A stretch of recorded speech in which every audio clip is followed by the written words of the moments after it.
إن الحمد لله نحمده ونستعينه ونستغفره ونعوذ بالله من شرور أنفسنا ومن سيئات أعمالنا. من يهده الله فلا مضل له ومن يضلل فلا هادي له، وأشهد أن لا إله إلا الله وحده لا شريك له، وأشهد أن محمدا عبده ورسوله. أما بعد، فإن خير الحديث كتاب الله، وخير الهدي هدي محمد صلى الله عليه وسلم، وشر الأمور محدثاتها، وكل محدثة بدعة، وكل بدعة ضلالة، وكل ضلالة في النار.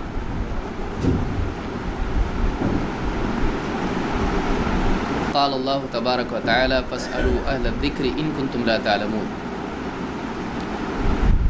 وقال النبي صلى الله عليه وسلم: إنما العلم بالتعلم.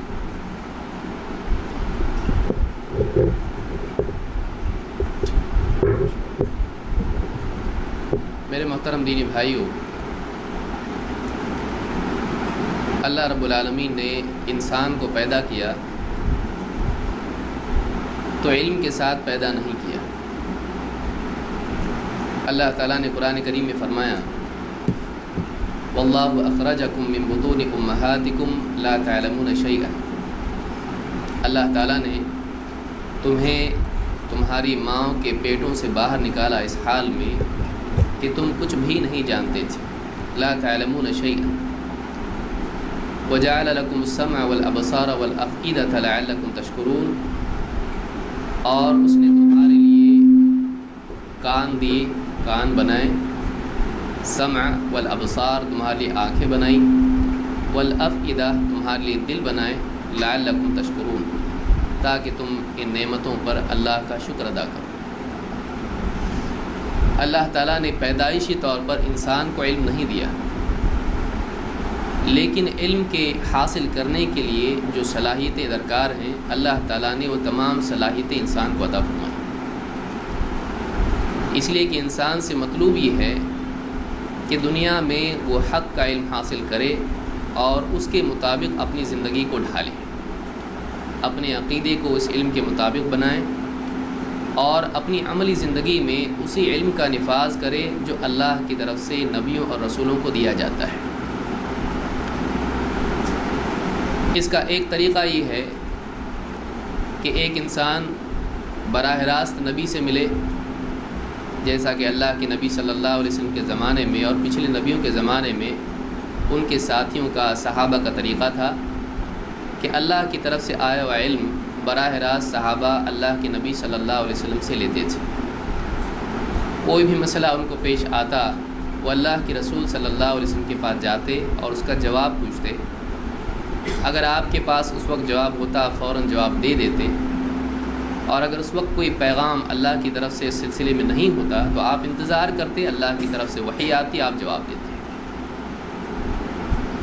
اللہ کے نبی صلی اللہ علیہ وسلم کا انتظار کرنا اس بات کی علامت تھی کہ شریعت اللہ کی طرف سے دی جاتی ہے، دین اللہ کی طرف سے دیا جاتا ہے، حق وہ ہے جو اللہ کی طرف سے نازل ہوتا ہے، اور انسان اسی بات کا مکلف ہے اور پابند ہے کہ اللہ کی طرف سے دی گئی شریعت کی پابندی کرے۔ اللہ کے نبی صلی اللہ علیہ وسلم شارع نہیں تھے، آپ شریعت کے پہنچانے والے تھے، آپ مبلغ تھے، آپ رسول تھے۔ آپ شریعت بنانے والے نہیں تھے، بلکہ آپ شریعت بتانے والے تھے۔ اسی لیے اللہ کے نبی صلی اللہ علیہ وسلم کے زمانے میں ایک مرتبہ پیاز اور لہسن کے سلسلے میں جب مسئلہ پیدا ہوا، آپ نے اس کو پسند نہیں کیا کہ ایک آدمی یہ کھا کر مسجد میں آئے، کچی پیاز، کچا لہسن کھا کر مسجد میں آئے۔ تو صحابہ کو یہ غلط فہمی ہوئی کہ یہ چیز حرام ہو گئی ہے، اور لوگوں میں یہ بات مشہور ہوئی اور بات چیت میں آپس میں یہ لوگ کہنے لگے حرمت حرمت، کہ پیاز یا لہسن کچا کھا کر آنا یہ حرام ہو گیا ہے۔ اللہ کے نبی صلی اللہ علیہ وسلم نے اس وقت صحابہ سے جو جملہ کہا وہ بہت ہی یاد رکھنے کا اور اہم جملہ ہے، جس میں غور کرنا ضروری ہے۔ آپ نے فرمایا: یا ایھا الناس انہ لیس بی تحریم ما احل اللہ لی۔ اے لوگو، میرے اختیار میں نہیں ہے، میرے بس میں نہیں ہے کہ میں اس چیز کو حرام کر دوں جو اللہ نے میرے لیے حلال کی ہے۔ انہ لیس بی تحریم ما احل اللہ لی، میرے اختیار میں نہیں ہے کہ میں اس چیز کو حرام کر دوں جو اللہ نے میرے لیے حلال کر دی ہے۔ اس سے ایک بات یہ معلوم ہوئی کہ اللہ کے نبی صلی اللہ علیہ وسلم الصادق الامین ہیں۔ آپ نے پوری امت کو یہ بات واضح الفاظ میں بتا دی کہ آپ صلی اللہ علیہ وسلم اللہ کی حلال کی ہوئی چیز کو حرام نہیں کر سکتے ہیں۔ اللہ نے آپ کو اختیار نہیں دیا ہے۔ اللہ نے آپ کو یہ منصب اور مقام دیا ہے کہ آپ اللہ کی پسند اور ناپسند کو سب سے زیادہ اچھی طرح سمجھتے تھے، اور آپ امانت داری کے ساتھ وہ بات بیان کر دیتے تھے جو اللہ کی طرف سے آپ کو بتائی جاتی تھی اور آپ کے پاس اس کا علم بھیجا جاتا تھا۔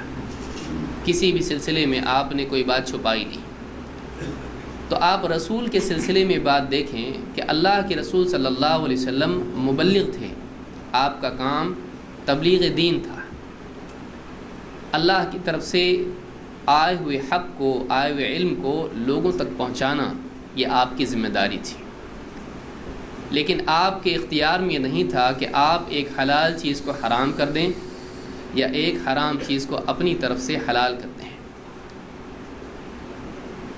اللہ کے نبی صلی اللہ علیہ وسلم کے صحابہ آپ سے دین سیکھتے رہے، پھر آپ صلی اللہ علیہ وسلم کی وفات کے بعد میں علم کا سیکھنے کا اور سکھانے کا سلسلہ جاری رہا، اور تابعین نے اور صحابہ میں آپس میں ایک دوسرے سے علم سیکھنے کا سلسلہ جاری رہا۔ پھر کچھ نئے مسائل پیش آنا شروع ہوئے، کئی ایسے مسائل پیش آئے جو پہلے نہیں آئے تھے۔ ایسے مسائل کے سلسلے میں اللہ کی طرف سے چونکہ وحی کا سلسلہ بند ہو چکا تھا، نبیوں کے بعد وحی نہیں آتی ہے، اللہ کے نبی صلی اللہ علیہ وسلم کے بعد وحی کا سلسلہ ختم ہو گیا۔ اب اس دور میں صحابہ نے، تابعین نے، سلف نے جو نئے مسائل پیش آئے ان کے سلسلے میں قرآن و سنت کے نصوص میں غور و فکر کر کے اجتہاد کیا اور اس کا جواب دیا، چاہے وہ مسائل عبادت سے متعلق ہوں، چاہے وہ مسائل حلال و حرام سے متعلق ہوں، چاہے وہ معاشی زندگی سے متعلق ہوں یا کسی اور مسئلے سے متعلق ہوں۔ جتنے بھی مسائل لوگوں کو پیش آئے، اہل علم نے قرآن و سنت کی روشنی میں غور و فکر کر کے ان مسائل کا جواب دیا۔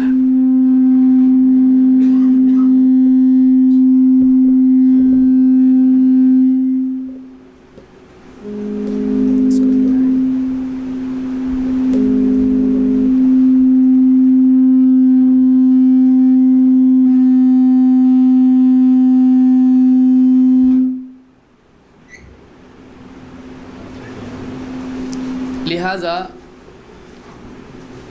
یہ سلسلہ چلتا رہا، اور یہ اس اصول کی بنیاد پر تھا جو خود اللہ کے نبی صلی اللہ علیہ وسلم نے رائج کیا تھا۔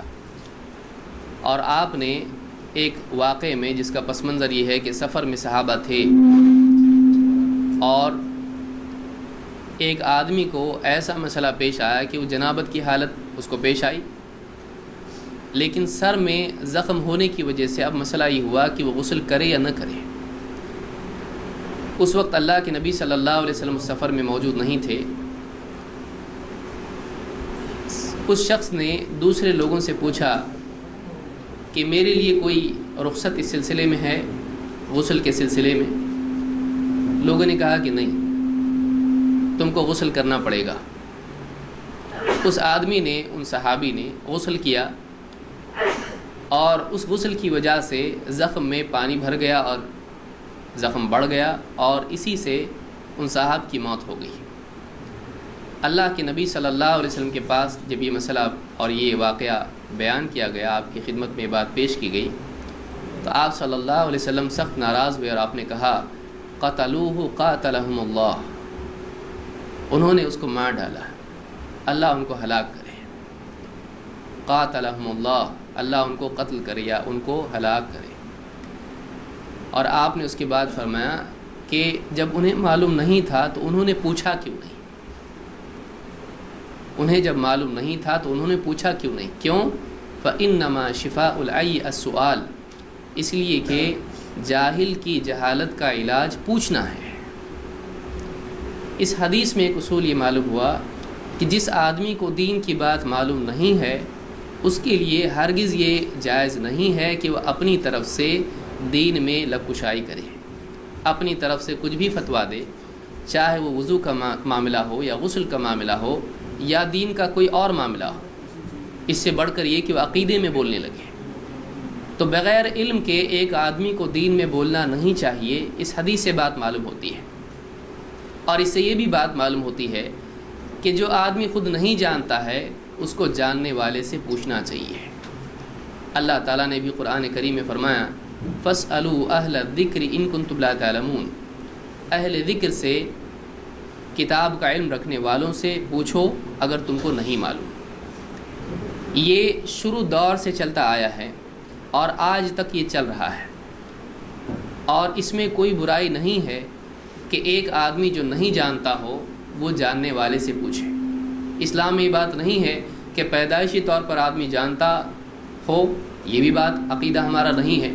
نہ یہ عقیدہ ہے کہ ہر آدمی عالم اور مفتی بن جائے، ہر آدمی مجتہد بن جائے، بلکہ ہمارا بھی یہ ماننا ہے اور ہر مسلمان کا یہ ماننا ہے، اور اہل علم اسی بات کو بیان کرتے آئے ہیں کہ امت میں ہمیشہ دو طبقے رہیں گے، ایک عوام اور ایک علماء۔ کچھ لوگ ایسے ہوں گے جن کو گہرائی کے ساتھ دین کا علم اور دین کی ساری باتیں معلوم ہوں گی، اکثر باتیں معلوم ہوں گی، اور کچھ لوگ ایسے ہوں گے جن کو دین کی باتیں معلوم نہیں ہوں گی، لہٰذا وہ اپنے معاملات میں علماء کی طرف رجوع کریں گے۔ اور اسی کو اللہ کے نبی صلی اللہ علیہ وسلم نے ایک حدیث میں بھی بتایا، آپ نے فرمایا کہ اللہ تعالیٰ علم کو یوں ہی نہیں اٹھا لے گا کہ تم سے چھین لے، لیکن علم کو اٹھائے گا علماء کے ایک ایک کر کے اٹھانے سے، یہاں تک کہ ایک بھی عالم جب باقی نہیں رہے گا تو لوگ جاہلوں کو اپنا سردار بنائیں گے اور ان سے باتیں پوچھیں گے، مسائل پوچھیں گے، ان سے فتویٰ لیں گے۔ یہ بغیر علم کے اپنی رائے سے فتویٰ دیں گے اور خود بھی گمراہ ہوں گے اور دوسروں کو بھی گمراہ کریں گے۔ اتخذ الناس رؤوسا جہالا فسئلوا فافتوا بغیر علم فضلوا واضلوا، لوگ جاہلوں کو اپنا سردار بنائیں گے اور ان سے فتویٰ پوچھیں گے، اور یہ بغیر علم کے ان کو فتویٰ دیں گے، لہٰذا خود بھی گمراہ ہوں گے، دوسروں کو بھی گمراہ کریں گے۔ اسے بات معلوم ہوئی کہ بغیر علم کے فتویٰ دینا جائز نہیں ہے، بغیر علم کے فتویٰ دینا جائز نہیں ہے۔ نہ یہ جائز ہے، نہ یہ صحیح ہے کہ ایک آدمی ایسوں سے بات پوچھے جن کو دین کا علم نہیں ہے، کیونکہ اس کا لازمی نتیجہ نکلے گا کہ وہ غلط جواب جب دے گا تو اس غلط جواب کی وجہ سے وہ بھی گمراہ ہوگا اور یہ بھی گمراہ ہوگا۔ لہٰذا اس سے ایک بات یہ معلوم ہوئی کہ فتویٰ علم کی بنیاد پر ہونا چاہیے۔ اور علم کیا ہے؟ علم وہ ہے جو اللہ کی طرف سے نازل ہوا ہے، اللہ کی کتاب علم ہے، اللہ کے نبی صلی اللہ علیہ وسلم کی سنت، آپ کی حدیثیں علم ہیں۔ اس لیے کہ اللہ کے نبی صلی اللہ علیہ وسلم امت کو اسی چیز کی تعلیم دیتے تھے۔ اللہ تعالیٰ نے قرآن کریم میں ایمان والوں پر اپنے احسان کو جتایا ہے اور اس میں اسی علم کا ذکر کیا ہے۔ اللہ تعالیٰ فرماتا ہے لقد من اللہ علی المؤمنین اذ بعث فیہم رسولا من انفسہم یتلو علیہم آیاتہ ویزکیہم ویعلمہم الکتاب والحکمہ وإن كانوا من قبل فی ضلال مبین۔ اللہ نے بہت بڑا احسان کیا ایمان والوں پر جب انہی میں سے ایک رسول ان کے درمیان بھیجا جو انہیں اللہ کی آیات پڑھ کر سناتا ہے اور ان کا تزکیہ کرتا ہے، انہیں پاک کرتا ہے گندگی سے، برائیوں سے، برے عقائد سے، غلط رسم و رواج سے، اخلاقی برائیوں سے، وَيُزَكِّيهِمْ وَيُعَلِّمُهُمُ الْكِتَابَ وَالْحِكْمَةَ، اور انہیں کتاب و حکمت کی تعلیم دیتا ہے، انہیں کتاب و حکمت کی تعلیم دیتا ہے۔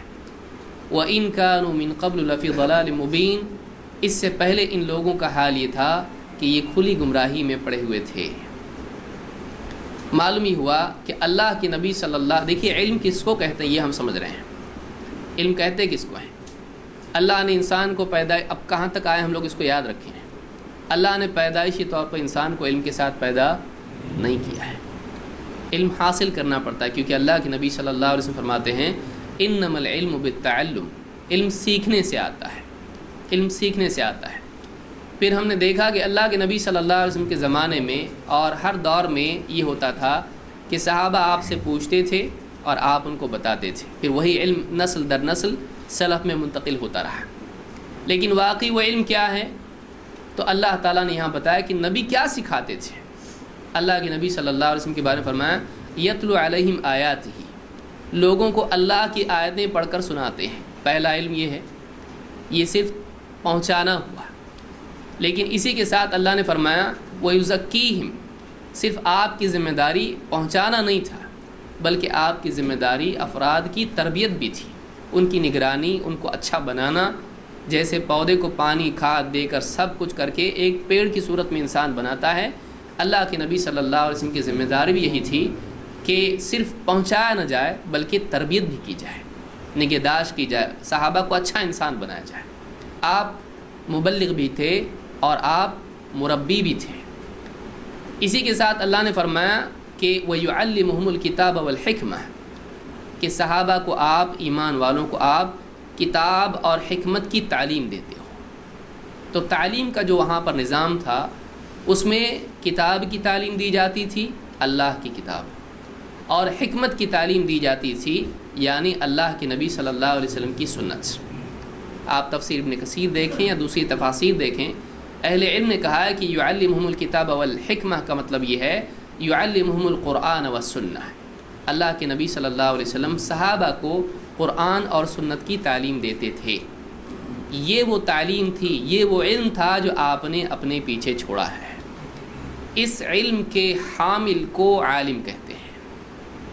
یہ علم ہے جس کی بنیاد پر فتویٰ دینا چاہیے، کیونکہ آپ نے کیا فرمایا کہ اگر ان کو معلوم، ان کے پاس علم نہیں تھا تو پوچھنا چاہیے تھا، تو معلوم یہ ہوا کہ علم کیا ہے، انہوں نے اپنی رائے سے فتویٰ دیا ہے، نہیں ایسا نہیں ہو سکتا، تم کو غسل کرنا ہی پڑے گا۔ لیکن آپ نے ان کے اس فتوے کو قبول کیا نہیں، آپ نے کہا مار ڈالا ان لوگوں نے اس کو۔ کیوں؟ اس لیے کہ یہ جو فتویٰ تھا یہ علم کی بنیاد پر نہیں تھا، یہ علم کی بنیاد پر نہیں تھا، انہوں نے پوچھا نہیں اور اپنی طرف سے بتا دیا۔ اسی طرح سے آپ نے بتایا کہ قیامت کے قریب جو معاملات ہوں گے، بعد کے دور میں جو بگاڑ آئے گا، اس کا سبب کیا ہوگا۔ لوگ اللہ اور اس کے رسول کی تعلیم کی بنیاد پر فتویٰ نہیں دیں گے، بلکہ وہ اپنی طرف سے اپنی رائے سے فتویٰ دیں گے اور خود بھی گمراہ ہوں گے اور دوسروں کو بھی گمراہ کریں گے۔ اس ساری بات کا حاصل یہ ہے کہ اللہ کے رسول صلی اللہ علیہ وسلم کو بھی اختیار نہیں تھا کہ آپ اپنی طرف سے حلال و حرام میں تبدیلی کریں۔ یہ اللہ ہے جو شریعت دینے والا ہے۔ ان علینا للہدی، اللہ نے فرمایا کہ ہدایت ہمارے ذمے ہے، چاہے وہ ہدایت ارشاد ہو یا وہ ہدایت توفیق ہو، چاہے وہ رہبری ہو، چاہے وہ دلوں میں ہدایت کا داخل کرنا ہو، تو یہ اللہ ہی کے ذمے ہے، اللہ ہی ہے جو شریعت دیتا ہے۔ اسی لیے اللہ تعالیٰ نے اپنے نبی کے بارے میں فرمایا ما کنت تدری ما الکتاب ولا الایمان، آپ کو خود معلوم نہیں تھا کہ کتاب کیا ہے اور ایمان کیا ہے، یہ اللہ ہے جس نے آپ کو بتایا۔ تو اللہ تعالیٰ ہے جو علم دینے والا ہے، اور اللہ کے جتنے رسول ہوتے ہیں وہ بندوں میں سب سے زیادہ علم والے ہوتے ہیں، وہ اللہ کی طرف سے اس نفع والے علم کے حامل بنتے ہیں جو اللہ تعالیٰ انسانیت کی ہدایت کے لیے عطا کرتا ہے۔ پھر اس علم کو لوگوں کے فہم کے مطابق بنا کر یہ نبی اور رسول پیش کرتے ہیں، ان کے بعد ان کے ماننے والے، چاہے آپ ان کو صحابہ کہیں یا ان کو حواریین کہیں یا جو بھی کہیں، ان کے ماننے والے جو ان کے قریبی افراد ہوتے ہیں اس علم کے حامل بنتے ہیں اور اس کو دوسروں تک پہنچاتے ہیں۔ لیکن دھیرے دھیرے بگاڑ جب قوم میں آتا ہے تو ہوتا کیا ہے؟ ہوتا یہ ہے کہ علم کی بجائے حامل علم، علم کی بجائے حامل علم وہی حجت بن جاتا ہے، اور اس کو وہ مستقل مقام دے دیا جاتا ہے کہ وہ چاہے تو حلال کرے چاہے تو حرام کرے، آپ بتائیے حلال ہے یا نہیں۔ تو دھیرے دھیرے بعد کے دور میں قوموں میں جب بگاڑ پیدا ہوتا ہے تو قوموں میں ایک بیماری بہت بڑی پیدا ہوتی ہے، اور وہ ہے شخصیت پرستی۔ کوئی شخصیت جب علم کے ساتھ متصف ہوتی ہے تو اس کی فضیلت علم کی وجہ سے ہوتی ہے، اور اس کی ذمہ داری علم کے پہنچانے کی ہوتی ہے، علم کی بنیاد پر لوگوں کو سکھانے اور تعلیم دینے اور فتویٰ دینے کی ہوتی ہے۔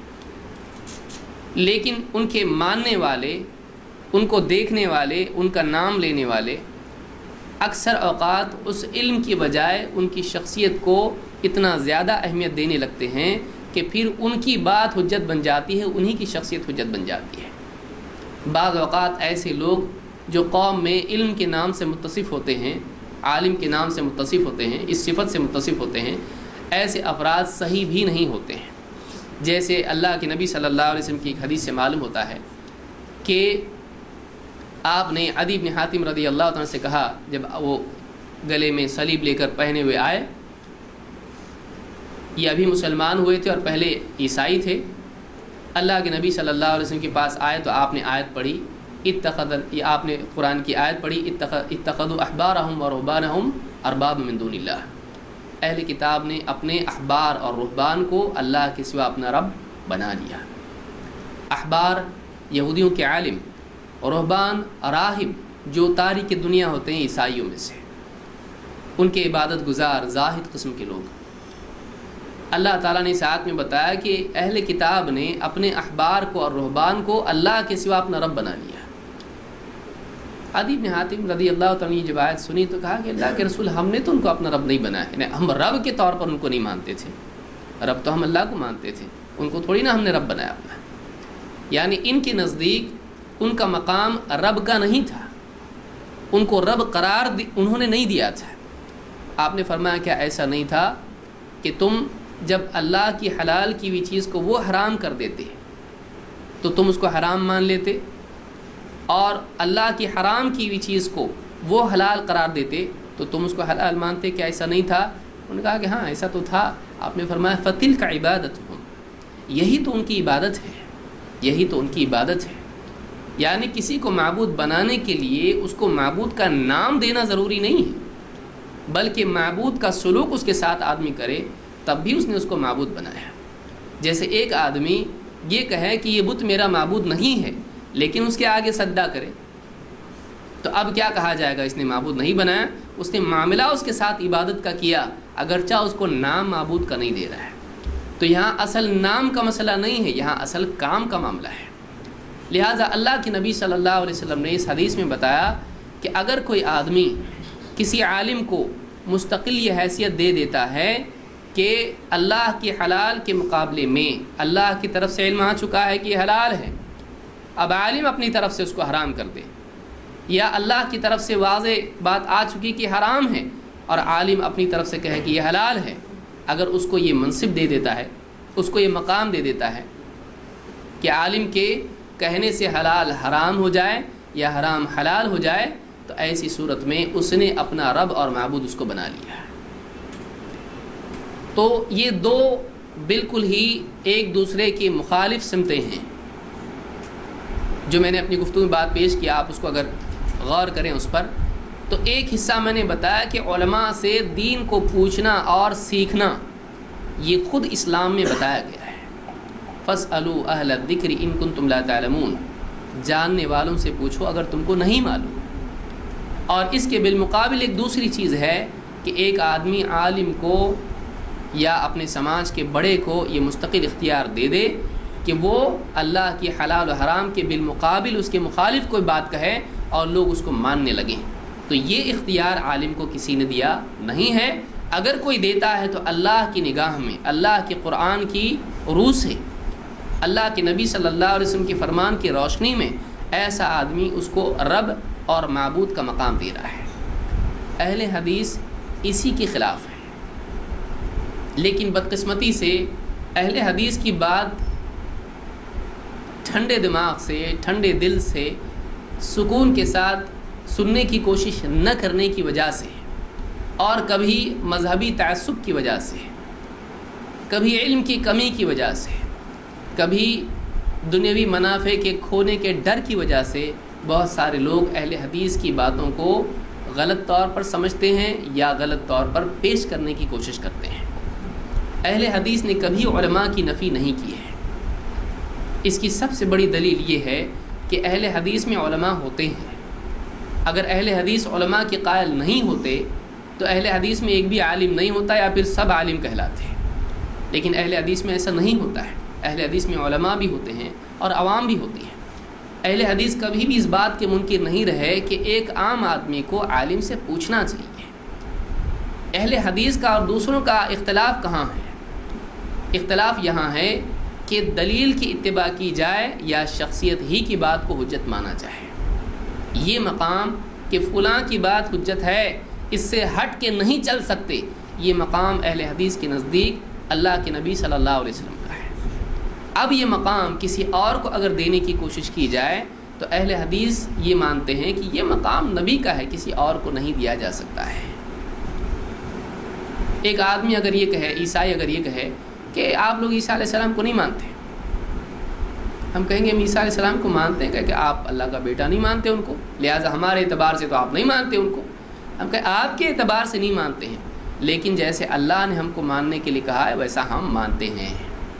عیسیٰ علیہ السلام کو ہم مانتے ہیں، لیکن عیسیٰ علیہ السلام کو ہم اللہ کا بیٹا نہیں مانتے بلکہ اللہ کا بندہ اور رسول مانتے ہیں. تو ماننا کیا ہے کیا نہیں ہے یہ بھی دیکھنا ضروری ہے. بہت سارے لوگ کہتے ہیں آپ چاروں اماموں کو نہیں مانتے ہیں. اب ہم تو مانتے ہیں. آپ کتابیں دیکھیں اہل حدیث کی، ان کتابوں میں بارہا ائمہ کرام کا نام آتا ہے. تحفۃ الاحوذی آپ دیکھیں یا اسی طرح سے دوسری کتابیں دیکھیں جس میں عام طور سے ائمہ کا تذکرہ آتا ہے، تو اس میں مستقل علماء کے جو مسالک ہیں، ان کے جو اقوال ہیں، ان کا تذکرہ ہوتا ہے. اور عام طور سے آپ اہل حدیث کی کتابیں دیکھیں، اہل علم کا نام ان میں آتا ہے. امام شافعی رحمۃ اللہ علیہ کے نزدیک ایسا ہے، امام ابو حنیفہ رحمۃ اللہ علیہ کے نزدیک ایسا ہے، فلاں امام کے نزدیک ایسا ہے، یہ تذکرہ آتا ہے. لیکن اہل حدیث کے نزدیک کسی ایک امام کو مستقلاً اپنے لیے حجت بنا لینا کوئی اس کی دلیل نہیں ہے. اس لیے اہل حدیث کے نزدیک بھی یہ نہیں ہے. نہ اللہ نے اس کا حکم دیا ہے، نہ اللہ کے رسول صلی اللہ علیہ وسلم نے اس کا حکم دیا ہے. کہیں بھی اس کا حکم موجود نہیں ہے، نہ اس پر اجماع ہوا ہے، نہ قیاس کی روح سے یہ ثابت ہو سکتا ہے. تو جو لوگ کہتے ہیں کہ دلائل اربع 4 ہیں اور اہل حدیث اس کو نہیں مانتے ہیں، ہمارا کہنا یہ ہے کہ ٹھیک ہے، اگر آپ کا یہ دعویٰ ہے، آپ کا یہ کہنا ہے، تو آپ دلائل اربع جو بھی استدلال 4 چیزوں سے کیا جاتا ہے، کتاب، سنت، اجماع اور قیاس، ان چاروں کی روح سے آپ یہ ثابت کر دیں کہ امام ابو حنیفہ یا امام شافعی کی تقلید ہر مسلمان پر لازم ہے. کوئی دلیل نہیں ہے. یعنی امام ابو حنیفہ کی تقلید کیا سارے مسلمانوں پر لازم ہے؟ کوئی ثابت کر سکتا ہے؟ نہیں. پھر کس مسلمان پر لازم ہے؟ جرمنی کے، انگلینڈ کے، انڈیا کے، پاکستان، کون سا مسلمان؟ اس کی کیا دلیل ہے قرآن میں؟ کیا دلیل ہے سنت سے؟ آپ کسی کو بھی کسی کا مقلد بنا دیں اپنے بنائے ہوئے ضابطے اور قاعدے کی بنیاد پر، یہ وہی ہے جس سے منع کیا گیا ہے. اللہ کے نبی صلی اللہ علیہ وسلم تو پیاز اور لہسن بھی حرام نہیں کر سکتے اپنی طرف سے، اور آج ایک عام عالم جو اپنے آپ کو خود مقلد مانتا ہے وہ رفع الیدین بھی حرام کر رہا ہے کسی پر، وہ قرأت خلف الامام بھی حرام کر رہا ہے کسی پر. اور جب بات آتی ہے کہ نہیں وہ امام شافعی تو کہتے ہیں ایسا، تو کہتا نہیں ان کے نزدیک وہ صحیح ہے، وہ بھی سنت ہے. لیکن آپ یہ نہیں کر سکتے. کیوں؟ اس لیے کہ آپ شافعی نہیں. تو ایک چیز حق ہونے کے باوجود امت پر حرام کی جاتی ہے، یہ کیسے ہو سکتا ہے؟ آپ غور کریں اس کے اوپر. اللہ کے رسول صلی اللہ علیہ وسلم پیاز اور لہسن حرام نہیں کر سکتے، رسول ہیں. پیاز کھانا کوئی نیکی ہے کہ پیاز کھائیں تو 10 نیکیاں ملتی ہیں، لہسن کھانے پر 50 نیکیاں ملتی ہیں؟ کوئی اس کی کوئی نیکی نہیں. وہ ایک آدمی کی ضرورت ہے، کھائے تو بھی کچھ نہیں، نہیں کھائے تو بھی کچھ نہیں. نہ نیکی، نہ گناہ، نہ مستحب، نہ کچھ، اس میں کچھ بھی نہیں ہے. ایک آدمی کی ضرورت ہے، بھائی کھا لیا، نہیں کھایا تو کوئی اس نے قصور نہیں کیا کہ بھائی باہر جاؤ تم نے پیاز نہیں کھائی ہے. اس کے اندر نہ نیکی ہے نہ گناہ ہے. لیکن اللہ کے نبی صلی اللہ علیہ وسلم ایک مباح چیز کو، جو فقہی اصطلاح میں جس کو مباح یا حلال کہا جاتا ہے، بھائی کر سکتے ہیں، اس کو حلال کہتے ہیں، اس کو مباح کہتے ہیں. تو ایسی مباح چیز کو اللہ کے نبی صلی اللہ علیہ وسلم اکرام کرتے ہیں، اور ایک عالم ایک طرف یہ کہے کہ ہاں یہ بھی سنت ہے لیکن آپ کے لیے جائز نہیں ہے. تو ایک حلال کو نبی تو حرام نہ کر سکے، لیکن ایک غیر نبی ایک مستحب اور ایک سنت کو حرام کر دے ایک امتی کے اوپر، اس کی کیا دلیل ہے؟ صرف اس وجہ سے کہ اس کے اوپر لیبل لگا ہوا ہے حنفی کا یا شافعی کا یا حنبلی کا یا مالکی کا. یہ لیبل پیدائشی تو ہم پر نہیں لگا ہوا تھا، اللہ نے تو کوئی لیبل ہم پہ نہیں لگایا تھا، ہم نے اپنے اوپر لگایا، کسی اور نے آ کے چپکا دیا اور اس کی وجہ سے ہم کو وہی کرنا پڑ رہا ہے. اس کی کیا دلیل ہے؟ تو اہل حدیث کے نزدیک یہ سوالات ہیں جن کا جواب آج تک کسی نے ہم کو اطمینان بخش طریقے سے نہیں دیا، اور دینا بھی ممکن نہیں ہے، کیونکہ اللہ تعالیٰ نے ہمارے اوپر اس علم کی اتباع لازم کی ہے جو اللہ کی طرف سے آیا ہے. اتبعوا ما انزل الیکم من ربکم، اللہ نے کہا کہ تم اس چیز کی اتباع کرو جو تمہارے رب کی طرف سے نازل ہوئی ہے. اللہ نے جس علم کو نازل کیا ہے محمد عربی صلی اللہ علیہ وسلم پر، اور آپ نے جو ہم تک پہنچایا ہے لفظاً و فہماً، لفظ کے طور پر پیش کیا یتلو علیہم آیاتہ، اور جیسے اس کو سمجھایا ہے وَيُعَلِّمُهُمُ الْكِتَابَ وَالْحِكْمَةَ، اس کی اتباع ہمارے لیے لازم ہے. اللہ کے نبی صلی اللہ علیہ وسلم کی ایک حدیث میں جس کو امام حاکم نے اور اسی طرح سے امام مالک نے روایت کیا ہے، اللہ کے رسول صلی اللہ علیہ وسلم کی یہ حدیث مختلف الفاظ میں آئی ہے. آپ نے فرمایا ترکت فیکم شیئین لن تضلوا بعدہما، میں اپنے بعد دو چیزیں چھوڑ کے جا رہا ہوں، ان دو کے بعد تم گمراہ نہیں ہوگے. اور وہ دو چیزیں کیا ہیں؟ کتاب اللہ و سنتی، اللہ کی کتاب اور میری سنت. یعنی گمراہی سے بچنے کے لیے دو چیزیں آپ بتا کر گئے ہیں. میں اپنے بعد دو چیزیں چھوڑ کے جا رہا ہوں، اللہ کی کتاب اور میری سنت، اور ان دو چیزوں کو اگر مضبوطی سے تھامے رہو گے گمراہ نہیں ہوں گے. اس حدیث میں خود بعض لوگ کہتے ہیں آپ دو ہی چیزوں کو مانتے ہیں. دیکھیے بعض شبہات ہیں، اس کو آپ سمجھیں. بعض لوگ کہتے ہیں کہ اہل حدیث چار چیزوں کو نہیں مانتے ہیں، وہ اجماع کو نہیں مانتے ہیں، قیاس کو نہیں مانتے ہیں. وہ کہتے ہیں کہ اہل حدیث کے دو اصول قال اللہ قال الرسول، یا دوسرے الفاظ میں اہل حدیث کے دو اصول فرمان خدا فرمان رسول. اس طرح کی بات جو اہل حدیث کی طرف منسوب کی جاتی ہے، اور بعض علماء نے کہا بھی اس کو. اس کا مطلب کیا ہے؟ کیا اس کا یہ مطلب ہے کہ اہل حدیث باقی کسی چیز کو نہیں مانتے ہیں؟ آپ بتائیے، کتاب و سنت، اللہ کے رسول صلی اللہ علیہ وسلم نے جب یہ جملہ کہا اپنے بعد دو چیزیں چھوڑ کے جا رہا ہوں، تو کیا اللہ کے رسول صلی اللہ علیہ وسلم نے باقی تمام چیزوں کا انکار کر دیا؟ اجماع کا آپ نے انکار کیا؟ نہیں. بنیادی طور پر اسلام کا مصدر کیا ہے، اسلام معلوم کرنے کا ذریعہ کیا ہے؟ ایک تو اللہ کی کتاب ہے اور دوسرے رسول اللہ صلی اللہ علیہ وسلم کی سنت ہے. اب اجماع اور قیاس یہ فی نفسی ہی دلیل نہیں ہے، یعنی آپ کو اجماع کے لیے دلیل کی ضرورت پڑی. آپ کو یہ دیکھنا نہیں پڑے گا بھئی اللہ تعالیٰ کی بات ماننا چاہیے، اس کے لیے کیا دلیل ہے؟ بھئی اللہ کی بات تو ماننا ہی چاہیے، اس کے لیے کوئی خارجی دلیل نہیں چاہیے. رسول کی بات خود دلیل ہے، اللہ کی بات خود دلیل ہے، لیکن اجماع دلیل ہے آپ کو کیسے معلوم پڑا؟ اگر کوئی آدمی پوچھے بھائی اجماع دلیل ہے، اس کی کیا دلیل ہے، تو آپ اجماع میں تلاش کریں گے یا آپ کتاب و سنت سے اس کو بتائیں گے؟ تو معلوم یہ ہوا کہ اجماع کا دلیل ہونا بھی کتاب و سنت سے معلوم ہوتا ہے. اسی طرح سے قیاس کیا جا سکتا ہے ضرورت کے وقت میں، جب دلیل نہ ہو، جب نصوص نہ ہو تو اجتہادی مسائل میں قیاس کیا جا سکتا ہے. اس کی بھی دلیل کے لیے آپ کو کہا جانا پڑے گا، کتاب و سنت کی طرف رجوع کرنا پڑے گا. اب چار ہی چیزیں ہیں. اب یہ بہت بڑا مغالطہ ہے کہ لوگ کہتے ہیں یہ چار ہی چیزیں ہیں. چار نہیں ہیں، چار سے زیادہ ہیں. آپ بتائیے، استحسان حنفی حضرات نہیں مانتے ہیں، حالانکہ امام شافعی اس کو انکار کرتے ہیں، کہتے ہیں کہ من استحسن فقد شرع، جس نے استحسان کیا اس نے شریعت بنائی اپنی طرف سے. یا اسی طرح سے مسائل مرسلہ کا مسئلہ ہے، اور اسی طرح سے کئی مسائل ہیں. تو اب ان مسائل، یہ چار میں تو وہ نہیں آ رہے ہیں، چار کے باہر جا رہے ہیں، تو لسٹ چار کی پیش کی جاتی ہے، لیکن چار سے زیادہ چیزیں مانتے ہیں. تو جب آپ چار بتا کر باقی چیزیں بھی مانتے ہیں تو ہم دو بتا کر باقی چیزیں مانیں، اس میں کیا بعید ہے؟ ہماری بنیادی چیز مصدر جس کو کہتے ہیں سورس، جہاں سے ہم چیزوں میں مسائل میں استدلال کرتے ہیں، حق اور باطل کا فیصلہ کرتے ہیں، بنیادی طور پر کتاب و سنت ہے. باقی ساری چیزوں کی دلیل آپ کو کتاب و سنت کی طرف اس کے لیے رجوع کرنا پڑے گا. تو یہ بنیادی بات ہے جو بطور مقدمہ میں نے ذکر کی کہ یہ ہمارا ماننا ہے. ہم اماموں کو مانتے ہیں، ہم صحابہ کو مانتے ہیں.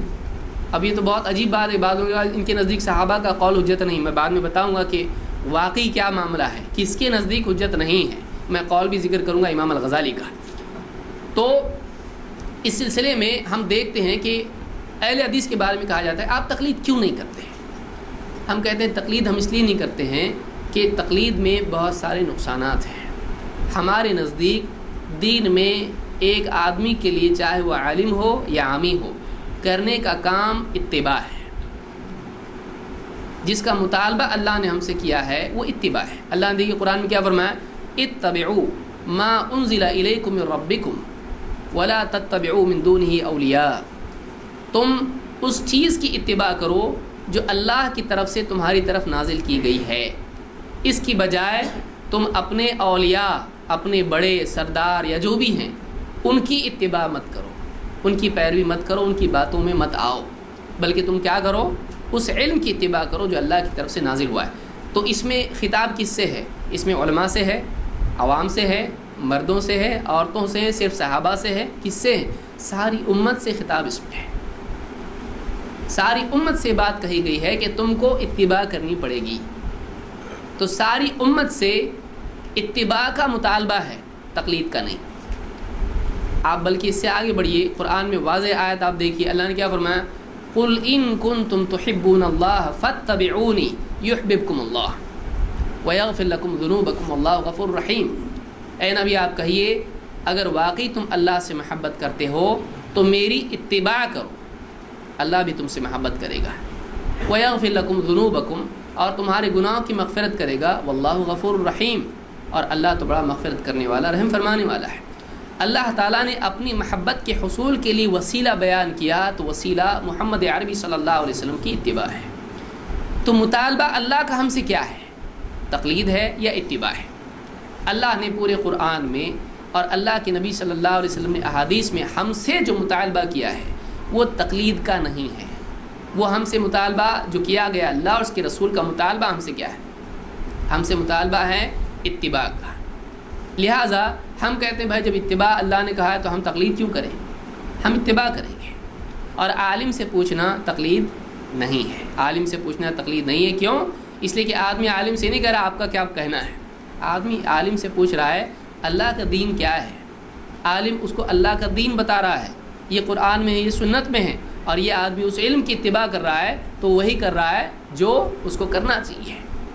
وہ علم کی اتباع کر رہا ہے، کسی شخصیت کی نہیں.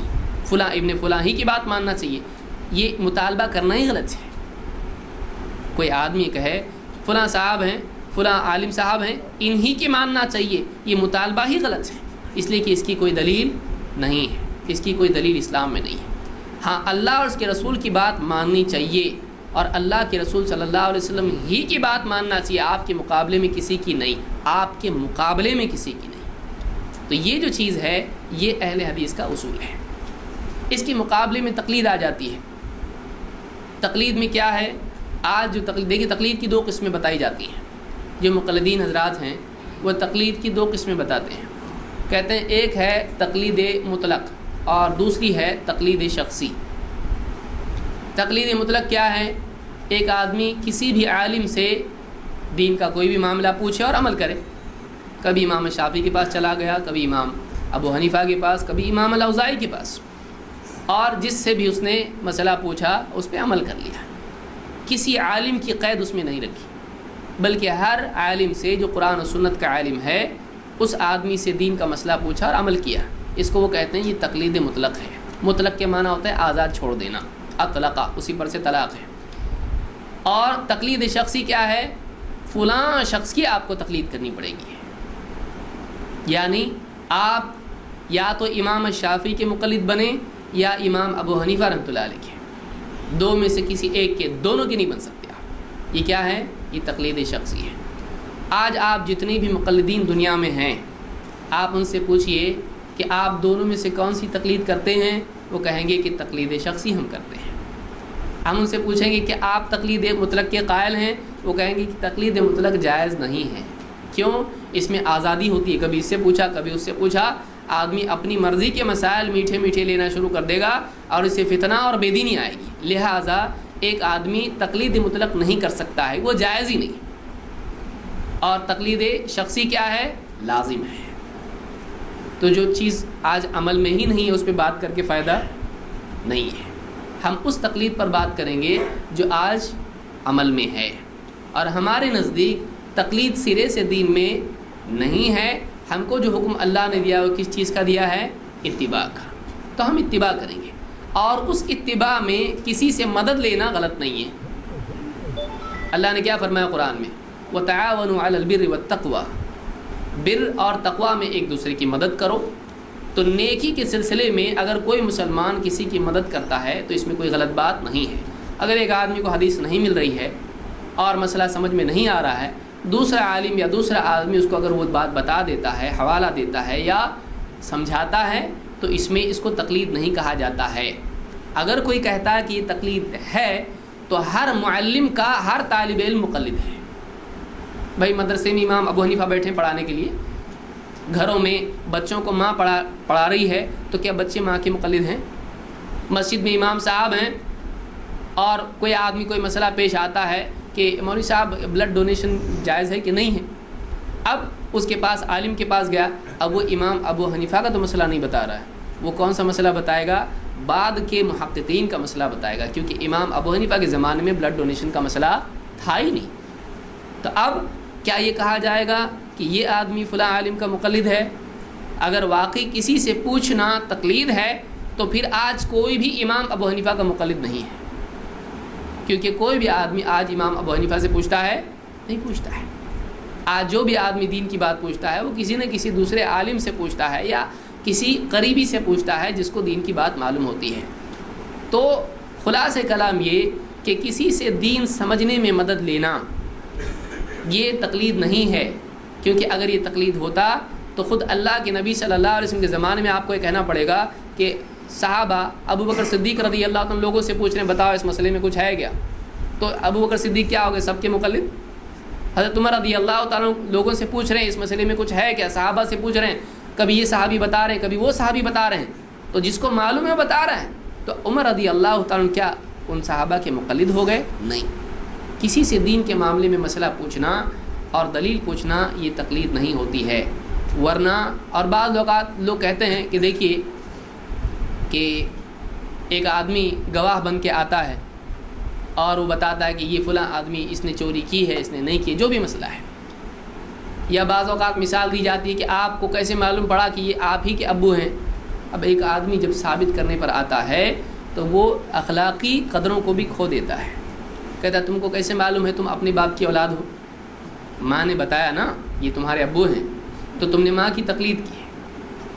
اب بتائیے گواہی میں اور تقلید میں فرق نہیں ہوتا ہے؟ دیکھیے کہاں تک جائے گا، آپ اس پہ غور کریں۔ یہ ماں کی گواہی ہے کہ یہ تمہارے ابو ہیں، اور اسلام میں اتنا ہی گواہی کافی ہے۔ اس پر اعتماد کرتے ہوئے ہر دور میں اولاد اپنے باپ کو پہچانتی آئی ہے۔ اسلام میں اس میں کبھی ترمیم نہیں کی گئی، نہیں آپ کو ڈی این اے ٹیسٹ کرنا پڑے گا، آپ کو فلانا یہ کرنا پڑے گا، دلیل لانی پڑے گی، شادی کا فوٹو لانا پڑے گا۔ اس میں اسلام میں اس طرح کا کبھی بھی کوئی مسئلہ کھڑا نہیں ہوا اسلامی تاریخ میں، یہ اب ہو رہا ہے۔ تقلید کو ثابت کرنے کے لیے آپ لوگوں کے نسب میں شک پیدا کرنا شروع کر دیں گے۔ کبھی ایک آدمی کے ذہن پر ایک چیز ایسی سوار ہو جاتی ہے کہ اس کو ثابت کرنے کے لیے وہ اس سے زیادہ مضبوط مسائل پر سوالیہ نشان کھڑا کر دیتا ہے۔ اب آپ دیکھیے گواہی ماننا تقلید نہیں ہے۔ ماں نے گواہی دی ہے تمہارا باپ ہے، ماننا پڑے گا کیونکہ وہ سچی گواہ ہے، بچے کے لیے ماں کی گواہی کافی ہے۔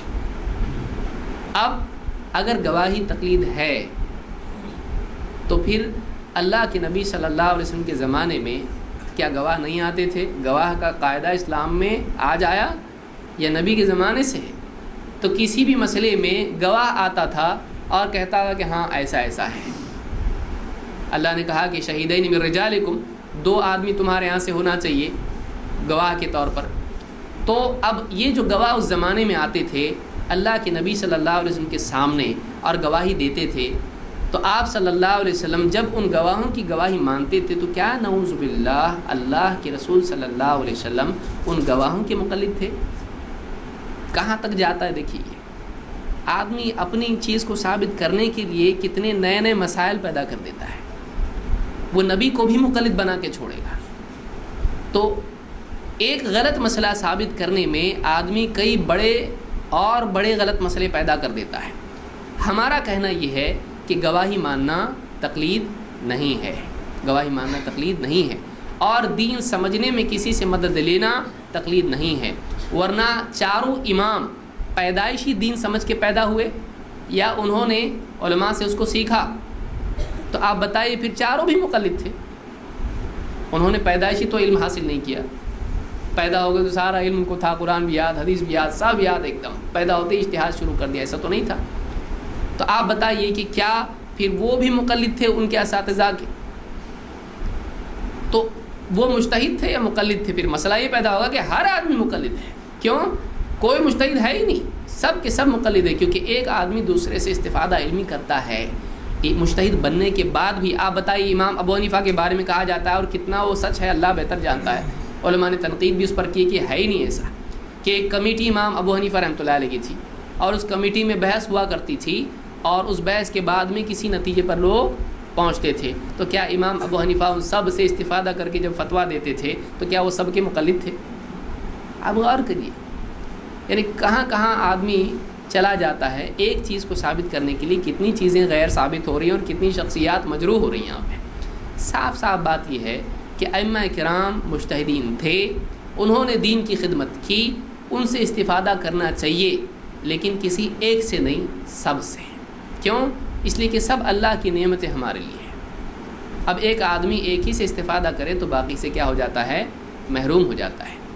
اہل حدیث کا یہ اصول ہے، ان میں سے کسی سے اگر کسی مسئلے میں خطا ہو جاتی ہے، اس خطا کو چھوڑ دیں، اس خطا کو چھوڑ دیں۔ ماں باپ سے اگر کسی بات میں غلطی ہو جائے، کوئی غلط بات بتا دیں، تو ماں باپ کو آدمی چھوڑ دیتا ہے؟ نہیں، لیکن اس بات کو چھوڑتا ہے، غلط بات نہیں مانتا ہے۔ ائمہ کرام، علماء کرام اگر کسی مسئلے میں ان سے کوئی غلطی ہو جائے تو وہ قابل احترام ہے، ان کو چھوڑنا نہیں ہے، لیکن اس غلطی کو لینا بھی نہیں ہے۔ نہ شخصیت کی عظمت کی وجہ سے غلط کو صحیح بنائیں، نہ آپ کسی کی غلطی کی وجہ سے شخصیت ہی کو مجروح قرار دے دیں۔ یہ دونوں بھی طرفین افراط اور تفریط ہے۔ اہل حدیث ان دونوں سے پاک ہیں۔ اہل حدیث کا کہنا یہ ہے، سارے علماء سے استفادہ کرو، اور اس کے باوجود ان کی شخصیت کی تعظیم کے باوجود ان کی غلطی کو آگ بند کر کے صحیح قرار مت دو۔ یہ اہل حدیث کا اصول ہے، اس سے زیادہ آپ کو اچھا اصول کہاں ملے گا؟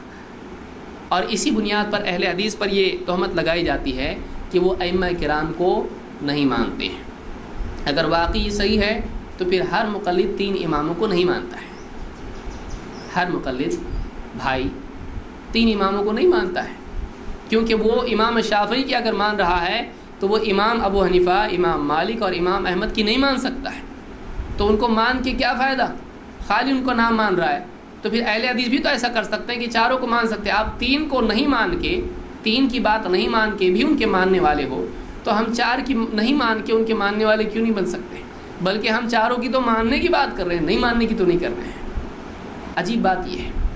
تو بہرحال یہ موضوع بہت لمبا ہو جائے گا، میں اختصار کے ساتھ کچھ باتیں اس سلسلے میں پیش کرتا ہوں۔ تقلید کے کیا نقصانات ہیں اور کیوں ہم تقلید نہیں کرتے ہیں۔ سب سے پہلی چیز یہ کہ تقلید ہے کیا؟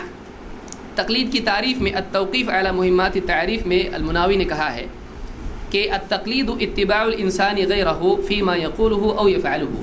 تقلید یہ ہے کہ ایک آدمی دوسرے آدمی کی اتباع کرے ایسی چیزوں میں جو اس نے کہی ہیں یا کی ہیں، اس کے قول و فعل میں اس کی اتباع کرنا۔ معتقدا حقیتہ من غیر نظر و تأمل فی الدلیل، اس بات کا عقیدہ رکھتے ہوئے کہ یہ حق پر ہے، اس کی بات حق ہے، اس کا عمل حق ہے۔ من غیر نظر و تأمل فی الدلیل، اس کی دلیل میں غور و فکر کیے بغیر اس کی بات کو مان لینا، دلیل دیکھنا ہی نہیں، بس یہ حق پر ہے یہ مان کے اس کے پیچھے چلنا۔ کأن المتبع جعل قول الغیر او فعلہ قلادۃ فی عنقہ، کہتے ہیں یہ ایسا ہی ہے جیسے گویا کہ ایک آدمی نے فلاں کے قول کو یا اس کے فعل کو اپنی گردن میں قلادہ بنا لیا، پٹا یا ہار بنا لیا۔ اب اس پہ پٹے پہ اور ہار پہ ہم کو لڑتے بیٹھنا نہیں ہے، اصل مقصود یہ ہے کہ گلے میں اس نے اس کی رسی یا جو بھی ڈالنا تھا ڈال دیا۔ اب اپنے اوپر اس نے لازم کر لیا کہ میں ان کی بات مانوں گا، کیونکہ اس کا قلادہ اس نے ڈالا ہے تو میں اس کی بات مانوں گا۔ یہ تقلید ہے۔ اس کی قرآن و سنت میں کوئی دلیل ہے؟ قرآن میں ہے، سنت میں ہے، اجماع اس پر ہوا ہے یا قیاس اس پر ہے؟ کہیں بھی یہ چیز ہم کو ملتی ہے؟ نہیں ملتی ہے۔ اس میں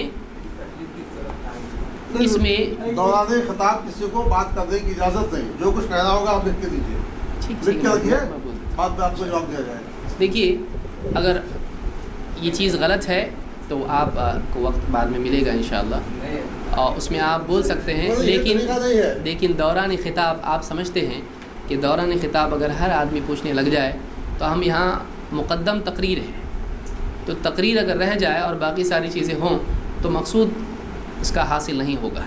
تو سوالات کا وقت مختص ہے، اس کے لیے وقت ہے، اور خطاب کا وقت مختص ہے۔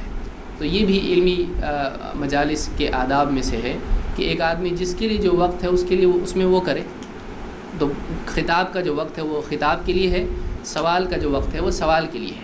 تو ہم یہ جانیں کہ کون سا وقت کس کے لیے ہے اور اسی وقت میں وہ کام کریں، بہتر یہی ہوگا، ورنہ مستقل سوالات کا سلسلہ شروع ہو جائے گا تو اصل بات رہ جائے گی۔ تو یہ تقلید کی تعریف ہے جو عام طور سے بیان کی جاتی ہے کہ یہ تقلید ہے۔ اب اس میں الگ الگ تعریفیں بھی لوگوں نے لکھی ہے، مختصر غیر حجہ کے قول کو بلا حجہ مان لینا وغیرہ وغیرہ، بہت ساری تعریفیں اس میں کی۔ یہ ایک تعریف میں نے بتائی جو تقلید کے سلسلے میں کی جاتی ہے۔ اس میں نقصانات کیا ہیں؟ پہلا نقصان یہ ہے کہ ایک آدمی دلیل کے بغیر کسی بات کو مان رہا ہے، اس کی کوئی دلیل نہیں ہے اور وہ اس چیز کو مان رہا ہے، تو یہ ہم کو علم کی اتباع کرنے کا حکم ہے۔ بلا دلیل ایک آدمی اگر کسی کی بات کو مانتا ہے تو وہ علم کی اتباع نہیں کر رہا ہے، اس لیے کہ علم دلیل سے ہوتا ہے، بلا دلیل علم نہیں ہے۔ جیسے میں نے شروع میں بتایا، اللہ کے نبی صلی اللہ علیہ وسلم نے جس کی تعلیم دی وہ علم ہے، کتاب اور سنت علم ہے۔ اب اگر آپ یہ کہتے ہیں کہ فلاں صاحب نے ایک بات کہی ہے، وہ بھی علم ہے، وہ شرعی علم ہے اور اس پر چلنا چاہیے، تو پھر ہر آدمی کو سارے علماء کی بات پہ چلنا چاہیے۔ پھر بعض کی نہ چلے اور بعض کی چلے تو یہ کہاں سے آپ کو ملتا ہے؟ تو علم یہ کسی آدمی کا قول یہ علم نہیں ہوتا ہے۔ ہاں اللہ اور اس کے رسول کی بات کے مطابق ہے تو قابل قبول ہے، اگر نہیں ہے تو قابل قبول نہیں ہے۔ تو تقلید کی تعریف ہی میں بات آتی ہے کہ ایک آدمی بلا دلیل کسی کی بات کو مانے، لیکن ہم کو اس بات کا مکلف کیا گیا ہے کہ ہم علم کی اتباع کریں، ہم دلیل کی اتباع کریں۔ اس میں سب سے بڑا نقصان یہ ہوتا ہے کہ ایک آدمی علم سے محروم ہو جاتا ہے۔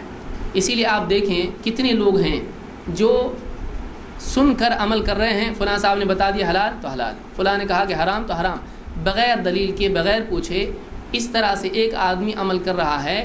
یہی وجہ ہے کہ آج بہت بڑی ایک یعنی امت کا حصہ ایسا ہے کہ جو فاتحہ دے رہا ہے، کنڈے کر رہا ہے، درگاہوں پر سجدے کر رہا ہے اور نہ جانے کیا کیا کر رہا ہے۔ کیوں؟ اس لیے کہ اس کو بس یہ معلوم ہے عالم صاحب نے بتا دیا ہم کو ماننا ہے، ہمارا کام عالم کی بات ماننا ہے۔ اگر واقعی یہ امت پر ضروری ہے تو اب آپ ایک آدمی جو فاتحہ دے رہا ہے اور کنڈے کر رہا ہے اور درگاہوں پر سجدے کر رہا ہے اور قربانیاں وہاں دے رہا ہے، آپ اس کو کس بنیاد پر روک سکتے ہو؟ آپ نے پہلے تو اس کو مقلد بنا دیا، آپ نے پہلے اس کو پابند کر دیا کہ آپ تحقیق نہیں کر سکتے، آپ کے پاس اتنی صلاحیت نہیں ہے۔ تقلید کرتا کیوں ہے آدمی؟ وہ کرتا ہے اس لیے کہ بھائی میرے پاس قرآن و سنت کے سمجھنے کی صلاحیت نہیں ہے۔ جو بھی حضرات تقلید کے سلسلے میں گفتگو کرتے ہیں پہلے وہ یہ سمجھاتے ہیں کہ دیکھیے بہت ساری باتیں ایسی ہوتی ہیں کہ ہم اس کو سمجھ نہیں سکتے ہیں۔ قرآن بہت عظمت والی کتاب ہے، سنت اللہ کے نبی صلی اللہ علیہ وسلم کی نبی کا مقام کہاں، ہم کہاں، تو وہ بات ہم کو نہیں سمجھتی ہے۔ ہم ایسے لوگ ہیں کہ ہماری سمجھ وہاں تک نہیں پہنچ سکتی، ایسے کئی خطابات ہیں آپ سن سکتے ہیں اس کو۔ اب وہاں یہ بتایا جاتا ہے کہ ہم وہ نہیں سمجھ سکتے، ہماری صلاحیت اتنی نہیں ہے۔ اب یہ بتانے کے بعد پھر آپ اس کو مقلد بنا رہے ہیں، فلاں کا فلاں کا فلاں کا۔ اب ایک آدمی اسی بنیاد پر جب کسی عالم کی بات مانتا ہے اور کنڈے کرتا ہے اور درگاہوں پر جاتا ہے اور فاتحہ دیتا ہے، پھر آپ اس کو واپس کیسے لا سکتے ہیں؟ آپ اس کو اب یہ بتاؤ گے کہ بھائی قرآن و حدیث سے ٹکراتا ہے، وہ کہے گا نہیں، ہم عالم کی مانتے ہیں، ہم عالم ہیں نہیں، ہم عالم نہیں ہیں، ہمارے پاس اتنا علم نہیں ہے، ہم کو عالم کی بات ماننا چاہیے۔ تو ایک بریلوی اگر یہ کام کر رہا ہے اور وہ اپنے عالم کی مان رہا ہے تو آپ اس کو کس بنیاد پر روک سکتے ہو؟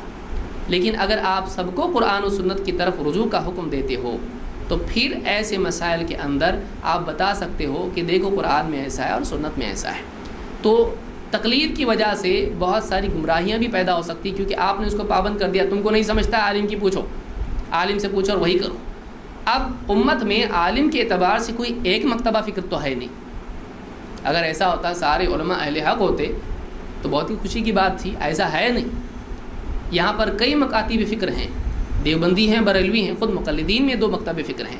اب ایک آدمی دیوبندی ہے، دوسرا بریلوی ہے، تو ایک آدمی جو بریلوی ہے وہ اس کو کافر کہہ رہا ہے، گمراہ کہہ رہا ہے، یہ اس کو گمراہ کہہ رہا ہے۔ اب آپ بتائیے، وہاں بھی علماء ہیں، یہاں بھی علماء ہیں، تو اب تقلید کی وجہ سے وہ اپنے عالم کی مان رہا ہے، بھائی ہم تو اعلیٰ حضرت کی مانیں گے، یہ کہتا نہیں ہم تو فلاں عالم صاحب کی مانیں گے۔ تو اب تقلید کی وجہ سے اصل علم ہٹ جاتا ہے اور لوگ اپنے اپنے عالم کی بات مان کر چلتے ہیں، تو اس سے علم سے محرومی ہوتی ہے۔ یہ بغیر دلیل کے کسی کے بھی پیچھے چلنا ہے جو امت کے لیے بڑا نقصان ہے، یہ پہلا نقصان اس کا ہے۔ 2، تقلید کے اعتبار سے جب ایک آدمی مختص کر لیتا ہے کہ ہم کو امام ابو حنیفہ رحمۃ اللہ علیہ یا امام شافعی یا امام فلاں رحمہ اللہ، جتنے بھی ائمہ گزرے ہیں ان میں سے کسی ایک کی تقلید کرنا ہے اور ان کی بات کا خلاف ہم نہیں کر سکتے ہیں، انہی کی بات ہم کو ماننا چاہیے، کسی اور کی نہیں۔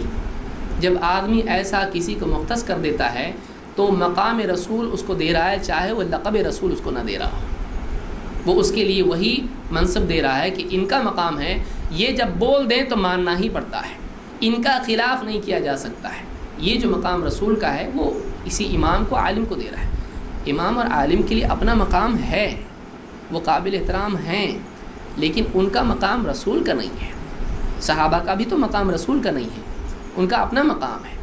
تو امام کا مقام جو ہے وہ اگر اس سے بڑھا کر اگر رسول کے مقام کو وہ چھونے لگیں تو یہ دین میں بگاڑ پیدا ہوتا ہے۔ یہاں پر آپ دیکھیں اللہ کے نبی صلی اللہ علیہ وسلم نے کیا فرمایا ہے؟ آپ نے فرمایا والذی نفس محمد بیدہ، اس ذات کی قسم جس کے ہاتھ میں محمد کی جان ہے، لو بدا لکم موسیٰ فاتبعتموہ وترکتمونی لضللتم عن سواء السبیل ولو کان حیا وادرک نبوتی لاتبعنی۔ امام احمد اور امام الدارمی وغیرہ نے اس کو روایت کیا ہے۔ اللہ کے نبی صلی اللہ علیہ وسلم فرماتے ہیں کہ اس ذات کی قسم جس کے ہاتھ میں میری جان ہے، اگر آج موسیٰ علیہ السلام بھی ظاہر ہو جاتے اور تم مجھے چھوڑ کر ان کی اتباع کرنے لگ جاتے تو تم صراط مستقیم سے، سیدھے راستے سے بھٹک جاتے ہیں۔ اور ولو کان حیا، اور اگر آج وہ زندہ ہوتے اور میری نبوت پاتے لاتبعنی، تو وہ بھی میری اتباع کرتے ہیں۔ اس سے کیا معلوم ہوا؟ آپ بتائیے، موسیٰ علیہ السلام اللہ کے رسول ہیں اور محمد رسول اللہ صلی اللہ علیہ وسلم بھی اللہ کے رسول ہیں۔ آپ نے فرمایا اگر میری بجائے مجھے چھوڑ کر موسیٰ علیہ السلام کی اتباع تم کرتے ہیں، لو بدا لکم موسیٰ فاتبعتموہ ترکتمونی، مجھے چھوڑ کر موسیٰ علیہ السلام کی اتباع تم کرنے لگ جاتے، تم گمراہ ہو جاتے ہیں۔ معلوم یہ ہوا کہ ایک رسول کو چھوڑ کر دوسرے رسول کی اتباع کرنا، محمد صلی اللہ علیہ وسلم کی بجائے کسی اور کی اتباع کرنا، یہ بھی انسان کو گمراہ کر دیتا ہے، چاہے وہ رسول ہی کیوں نہ ہو۔ آپ بتائیے یہ جو چیز ہے یہ رسول کے سلسلے میں جب ہے تو غیر رسول کے سلسلے میں کتنی سنگین ہو سکتی ہے کہ ایک آدمی اپنی زندگی کے مسائل میں اللہ کے نبی صلی اللہ علیہ وسلم کی سنتوں کو بالائے طاق رکھے، آپ کے فرمان کو بالائے طاق رکھے اور کہے کہ نہیں بھائی ہمارے اوپر تو ان کی بات ماننا لازم ہے، ہم تو ادھر دیکھیں گے، ہمارے لیے ہمارا وظیفہ قرآن و سنت دیکھنا نہیں ہے، ہمارا وظیفہ فلاں امام صاحب کی بات ماننا ہے۔ تو اب ایک آدمی اگر اپنے اوپر نبی کریم صلی اللہ علیہ وسلم کی بجائے برائے نام نبی کی بات ماننے والا ہو، لیکن واقعتاً عملی سطح پر دیکھا جائے تو وہ فلاں کی بات ماننے والا ہو اور ان سے تھوڑا بھی تجاوز ان کی بات سے نہیں کرتا ہے، تو ایسا آدمی کیا یہ مقام رسول صلی اللہ علیہ وسلم کا کسی اور کو نہیں دے رہا ہے؟ آپ اس پر غور کریں۔ اللہ کے نبی صلی اللہ علیہ وسلم کے سلسلے میں امام مالک رحمۃ اللہ علیہ کا خود قول کیا ہے، یعنی ائمہ کی تعلیم کیا ہے؟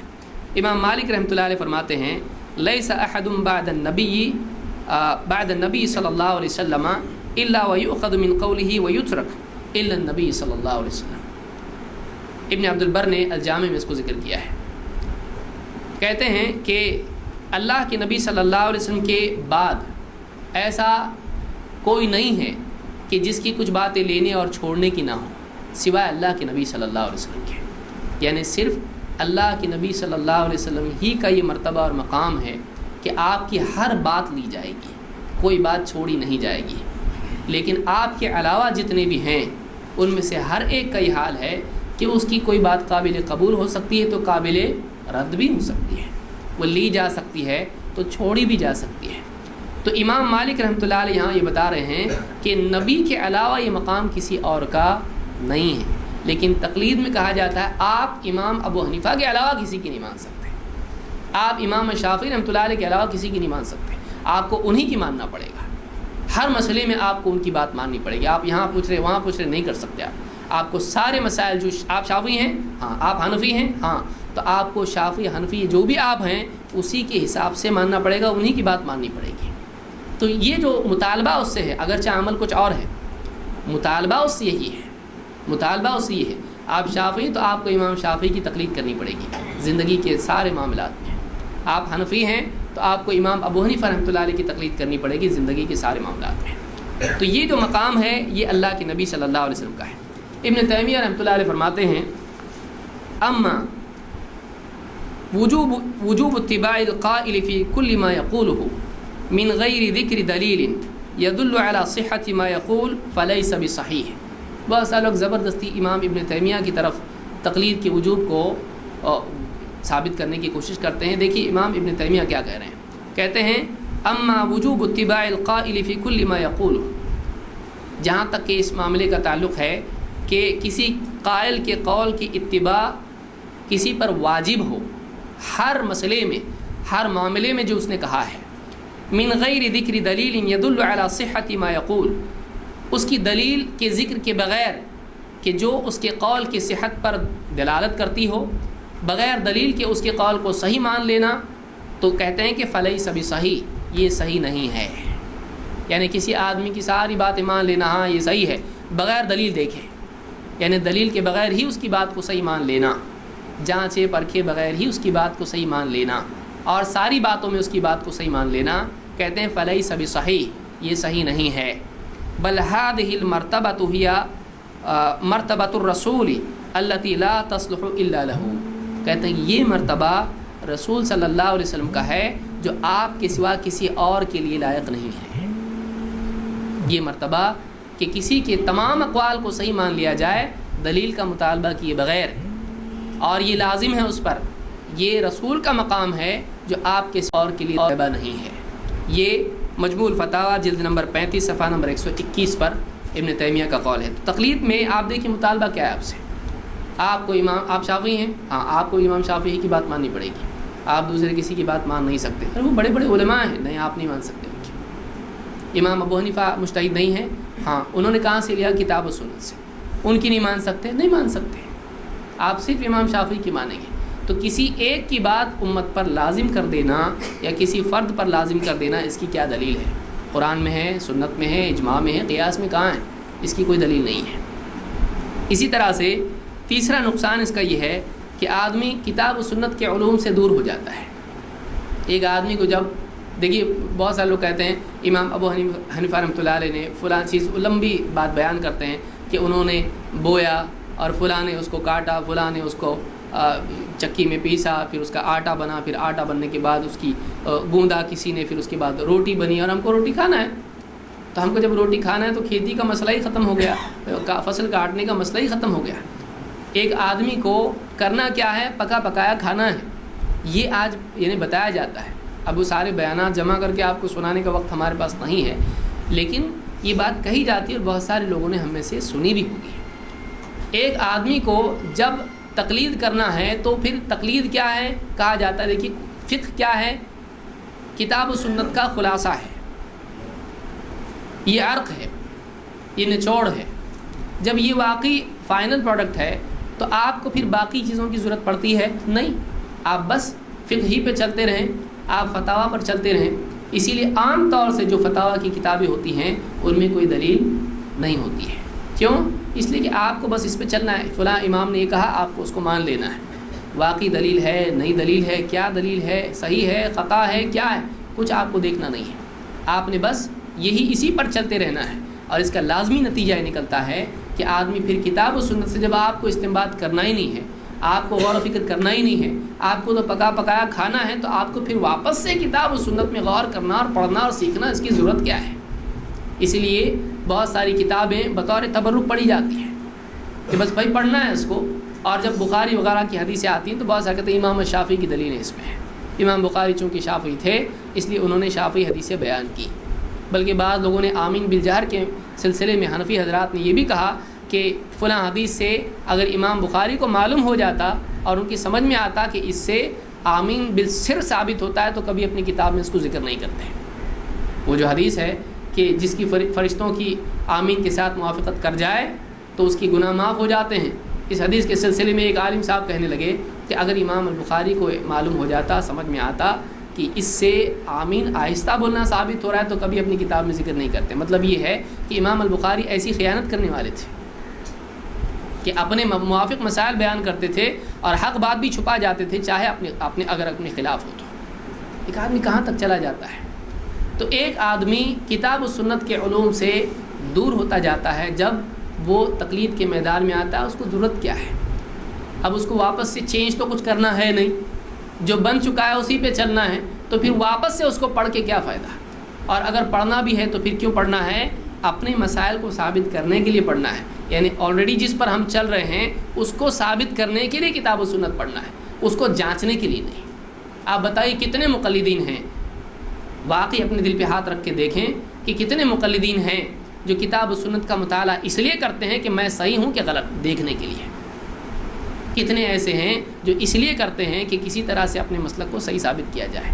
اسی لیے عام طور سے فقہ کی کتابیں آپ دیکھیں جن میں دلائل دی جاتی ہیں، ہمارا پورا مسلک کتاب و سنت کے اعتبار سے ہے، اور اس میں امام شافعی پر رد ہے، امام احمد بن حنبل پر رد ہے، امام مالک پر رد ہے، یعنی آپ کے سارے مسائل کتاب و سنت کے مطابق ہیں، ان کے سارے نہیں ہیں۔ آپ بتائیے کیسے ہوتا ہے ایسا؟ یعنی ایک حنفی بتا رہا ہے ہمارا پورا کتاب و سنت کے مطابق ہے، شافعی بتا رہا ہے ہمارا بھی پورا کتاب و سنت کے مطابق ہے، تمہارا نہیں ہے۔ اب کیا کریں گے؟ آپ بتائیے، سارے مسائل صحیح ہیں، ان کے سارے صحیح، ان کے سارے غلط ان کے نزدیک، اور ان کے سارے صحیح ان کے غلط، ایسا کیسے ہو سکتا ہے؟ تو تقلید میں یہ ہوتا ہے کہ دلائل بھی جب لیے جاتے ہیں تو اپنے مذہب کے استحکام کے لیے، اس کو جانچنے کے لیے نہیں، اس سے کتاب و سنت کی تأویل اور تحریف تک نوبت آ جاتی ہے۔ اس سلسلے میں آپ دیکھیے عبدالحی لکھنوی کہتے ہیں فَكَمْ مِنْ كِتَابٍ مُعْتَمَدٍ اعتمد علیہ اجلۃ الفقہاء مملوء من الاحادیث الموضوعۃ ولا سیما الفتاوی۔ عبدالحی لکھنوی حنفی علماء میں سے تھے، اور یہ کہتے ہیں کہ کتنی کتابیں قابل اعتماد ہیں جس پر فقہاء میں سے بڑے بڑے فقہاء نے اعتماد کیا ہے، لیکن یہ کتابیں جھوٹی احادیث سے بھری پڑی ہیں، خاص کر کے فتاویٰ کی کتابیں۔ کیوں یہ نوبت آئی کہ فتاویٰ کی کتابیں، بڑے بڑے فقہاء کیوں ایسے، یہ نوبت کیوں آئی کہ ان کی کتابیں اتنے بڑے بڑے فقیہ ہو کر بھی ان کی کتابوں میں جھوٹی جھوٹی حدیثیں آئیں؟ وہ خود ہی سبب بیان کر رہے ہیں، کہتے ہیں فقط وضح لنا بتوسیع النظر ان اصحابهم وان كانوا من الكاملین لکنہم فی نقل الاخبار من المتساہلین۔ یہ میری عبارت نہیں ہے، کہہ رہے ہیں بہت غور کرنے کی بنیاد کے بعد اس نتیجے پر ہم پہنچے ہیں، کہتے ہیں کہ یہ جو فقہاء، یہ اجلۃ الفقہاء جس کو کہہ رہے ہیں، یہ جو حضرات تھے جو فقہ کے ماہرین تھے، اگرچہ یہ فقہی اعتبار سے کاملین تھے، کمال کا فقہ ان کو حاصل تھا، لیکن اخبار کے نقل کرنے میں بہت ہی لاپرواہی برتنے والے تھے۔ فی نقل الاخبار من المتساہلین۔ تو حدیث کے سلسلے میں تساہل کیوں پیدا ہوا، لاپرواہی کیوں آئی؟ اگر آپ کو واقعی اس بات کا احساس ہوتا کہ ہم کو استنباط کرنا ہے، جو بھی کرنا ہے اس پر اعتماد ہمارا حدیثوں پر ہے، لہٰذا حدیثوں کی چھان پھٹک کرنا ضروری ہے اور اس کے علوم میں پختہ ہونا ضروری ہے، اگر یہ مزاج ہوتا تو یہ نوبت نہیں آتی۔ تو یہ نوبت کیوں آئی؟ آپ کا اصل مقصود تفقہ تھا، اور مقصود حدیثوں کے سلسلے میں ان علوم میں مہارت نہیں تھی۔ تو یہ مقدمہ الجامع الصغیر میں عبدالحی لکھنوی نے بات کہی ہے۔ اس کی ایک مثال آپ دیکھیں، علامہ کرخی کہتے ہیں اپنے اصول میں، اصول الکرخی میں کہتے ہیں کہ الاصل ان كل آیت تخالف قول اصحابنا فانها تحمل على النسخ او على الترجیح والاولى ان تحمل على التأویل من جهة التوفیق۔ ایک دیکھیے، ایک آدمی ہوتا ہے کہ جو مدار کتاب و سنت کو بنائے اور اس کی بنیاد پر اپنے مسلک کو جانچے، یہ آدمی انصاف پسند آدمی ہے، اور ایسے لوگ ماضی میں ہوئے بھی ہیں۔ ایک آدمی دیکھے کہ ٹھیک ہے بھائی ہم پیدائشی طور پر ہم فلاں مسلک پڑھتے ہیں، ہم کو فلاں مدرسے میں ڈالا گیا، وہاں سے پڑھ کے ہم نکلے ہیں، لیکن مقصود دین پر چلنا ہے، مقصود کتاب و سنت پر چلنا ہے، اور سارے علم کا خلاصہ یہی ہے کہ ایک آدمی اللہ اور اس کے رسول کی فرمانبرداری کرے۔ تو اب ایسا آدمی دیکھے کہ میرے جتنے مسائل جس پر میں عمل کر رہا ہوں ان میں سے ضروری نہیں کہ سارے صحیح ہو، دیکھا جائے کہ کون سے صحیح ہیں کون سے خطا ہیں، اور دوسرے لوگ جن پر عمل کر رہے ہیں، شافعی ہے تو حنفیوں کے سلسلے میں، حنفی تو شافعیوں کے سلسلے میں، یا کوئی اور، تو ان کے سلسلے میں وہ دیکھے کہ ان کے سارے مسائل غلط کیسے ہو سکتے ہیں۔ تو اب ایک آدمی کرے کہ واقعی جو مسائل صحیح ہیں ان کو قبول کرے، اور جو مسائل خطا ہیں چاہے اپنے کیوں نہ ہوں ان کو ترک کر دے۔ یہ انصاف ہے، یہ انصاف ہے کہ اپنا مسئلہ غلط ہے چھوڑ دے، دوسرے کا مسئلہ فتویٰ اس کا قول صحیح ہے اس کو قبول کر دے۔ یہ انصاف کی بات ہے جو اہل حدیث کی دعوت ہے۔ لیکن ہوتا یہ ہے کہ اپنے مسلک اور اپنے قول کو مدار بنایا جاتا ہے، اور باقی ساری چیزوں کو اس کے مطابق ایڈجسٹ کرنے کی کوشش کی جاتی ہے، یہ گمراہی ہے۔ اسی لیے آپ دیکھیں اصول کیا بیان کیا جا رہا ہے۔ یہ حنفی عالم ہیں، کہتے ہیں الاصل ان کل آیت تخالف قول اصحابنا، کہتے ہیں کہ اصل یہ ہے کہ ہر آیت جو ہمارے اصحاب کے قول کے خلاف ہو، اب غور سے سنیں، کہتے ہیں کہ اصل یہ ہے کہ ہر آیت جو ہمارے اصحاب کے قول کے خلاف ہے فإنها تحمل على النسخ او على الترجیح، تو اس کو نسخ یا ترجیح پر محمول کیا جائے گا، یعنی یہ مانا جائے گا کہ ہو سکتا ہے یہ آیت منسوخ ہو جب ہمارے اصحاب نے اس کو نہیں لیا، اس پر عمل نہیں کیا، کیونکہ یہ خلاف ہے ہمارے فتوے کے، ہمارے مذہب کے فتوے کے، یہ آیت خلاف ہے، تو بہت ممکن ہے یہ آیت منسوخ ہوگی۔ تو اس میں اصل کیا ہوا، اصحاب یا آیت؟ اصل اصحاب ہوئے، یہ مدار ہو گئے، اور ان کی بنیاد پر آیت کے بارے میں فیصلہ کیا جائے گا، نہ یہ کہ آیت کی بنیاد پر ان کے قول کے بارے میں فیصلہ۔ آپ اس میں دیکھیے سنگینی کہاں ہے کہ ہمارے اصحاب، ہر آیت جو ہمارے اصحاب کے قول کے خلاف ہو اس آیت کو کیا مانا جائے گا، یا تو وہ منسوخ ہے، او علی الترجیح، یا یہ مانا جائے گا کہ اس کے مقابلے میں دوسری کوئی آیت ہوگی جس کو ترجیح دے کر انہوں نے وہ اس کی مخالفت کی ہے، یا کہتے ہیں والاولی ان تحمل علی التأویل من جہت التوفیق۔ لیکن یہ دونوں چیزیں کہ زبردستی کسی آیت کو منسوخ بنا دینا یا کسی آیت کو مرجوح قرار دینا دوسری آیت کے مقابلے میں، اس سے بہتر یہ ہے کہ اس آیت کی تأویل کر دی جائے اس طور پر کہ ہمارے اقوال، ہمارے اصحاب کے قول اور آیت میں کیا ہو جائے، موافقت ہو جائے، یعنی اس آیت کا مطلب ایسا بنا دیا جائے، آیت کا مطلب یوں لیا جائے کہ جو ہمارے اصحاب کے اقوال سے نہ ٹکرائے، یعنی اینڈ تک جو پکا رہے گا وہ ہلے گا نہیں، وہ کون ہے، وہ ہمارے اصحاب کا قول ہے۔ باقی سارا ایڈجسٹمنٹ کہاں ہوگا، آیت کے سلسلے میں، تعویل ہوگی تو آیت کی، منسوخ مانا جائے گا تو آیت کو، یا مرجوح قرار دیا جائے گا تو آیت کو۔ یہ نہیں سوچیں گے کہ ہمارے اصحاب کا بھی تو قول غلط ہو سکتا ہے۔ تو یہ تقلید کی مصیبتوں میں سے ہے کہ ایک آدمی اپنے اصحاب کے اقوال کو، اپنے مسلک کو محور بنا لیتا ہے اور باقی پورے دین کو اس کے اطراف گھمانا شروع کر دیتا ہے۔ یہ بری چیز ہے، یہ بری چیز ہے۔ یہ ہو سکتا ہے کسی امام کا فتویٰ ہو اور کوئی آیت ہم پڑھیں، ہم کو لگے کہ یہ آیت امام صاحب کے قول سے ٹکراتی ہے، ضروری نہیں ہے کہ وہ آیت ٹکراتی ہو۔ ایسا بھی ہوتا ہے کہ ایک آدمی زبردستی اس کو خلاف مان لیتا ہے امام شافعی، امام ابو حنیفہ رحمۃ اللہ علیہ سے، لیکن وہ خلاف نہیں ہوتی ہے۔ غور فکر کرنے سے معلوم ہوتا ہے کہ نہیں، یہ آیت اور ان کا قول دونوں مطابق ہے، مخالف نہیں ہے۔ لیکن پہلے سے آپ یہ فرض کر کے چلیں کہ جہاں بھی جو بھی کرنا ہوگا ایڈجسٹمنٹ وہ آیت کے سلسلے میں کریں گے، اس پر ذرا بھی غور نہیں کریں گے کہ کہیں ہمارے اصحاب کا قول تو غلط نہیں ہے۔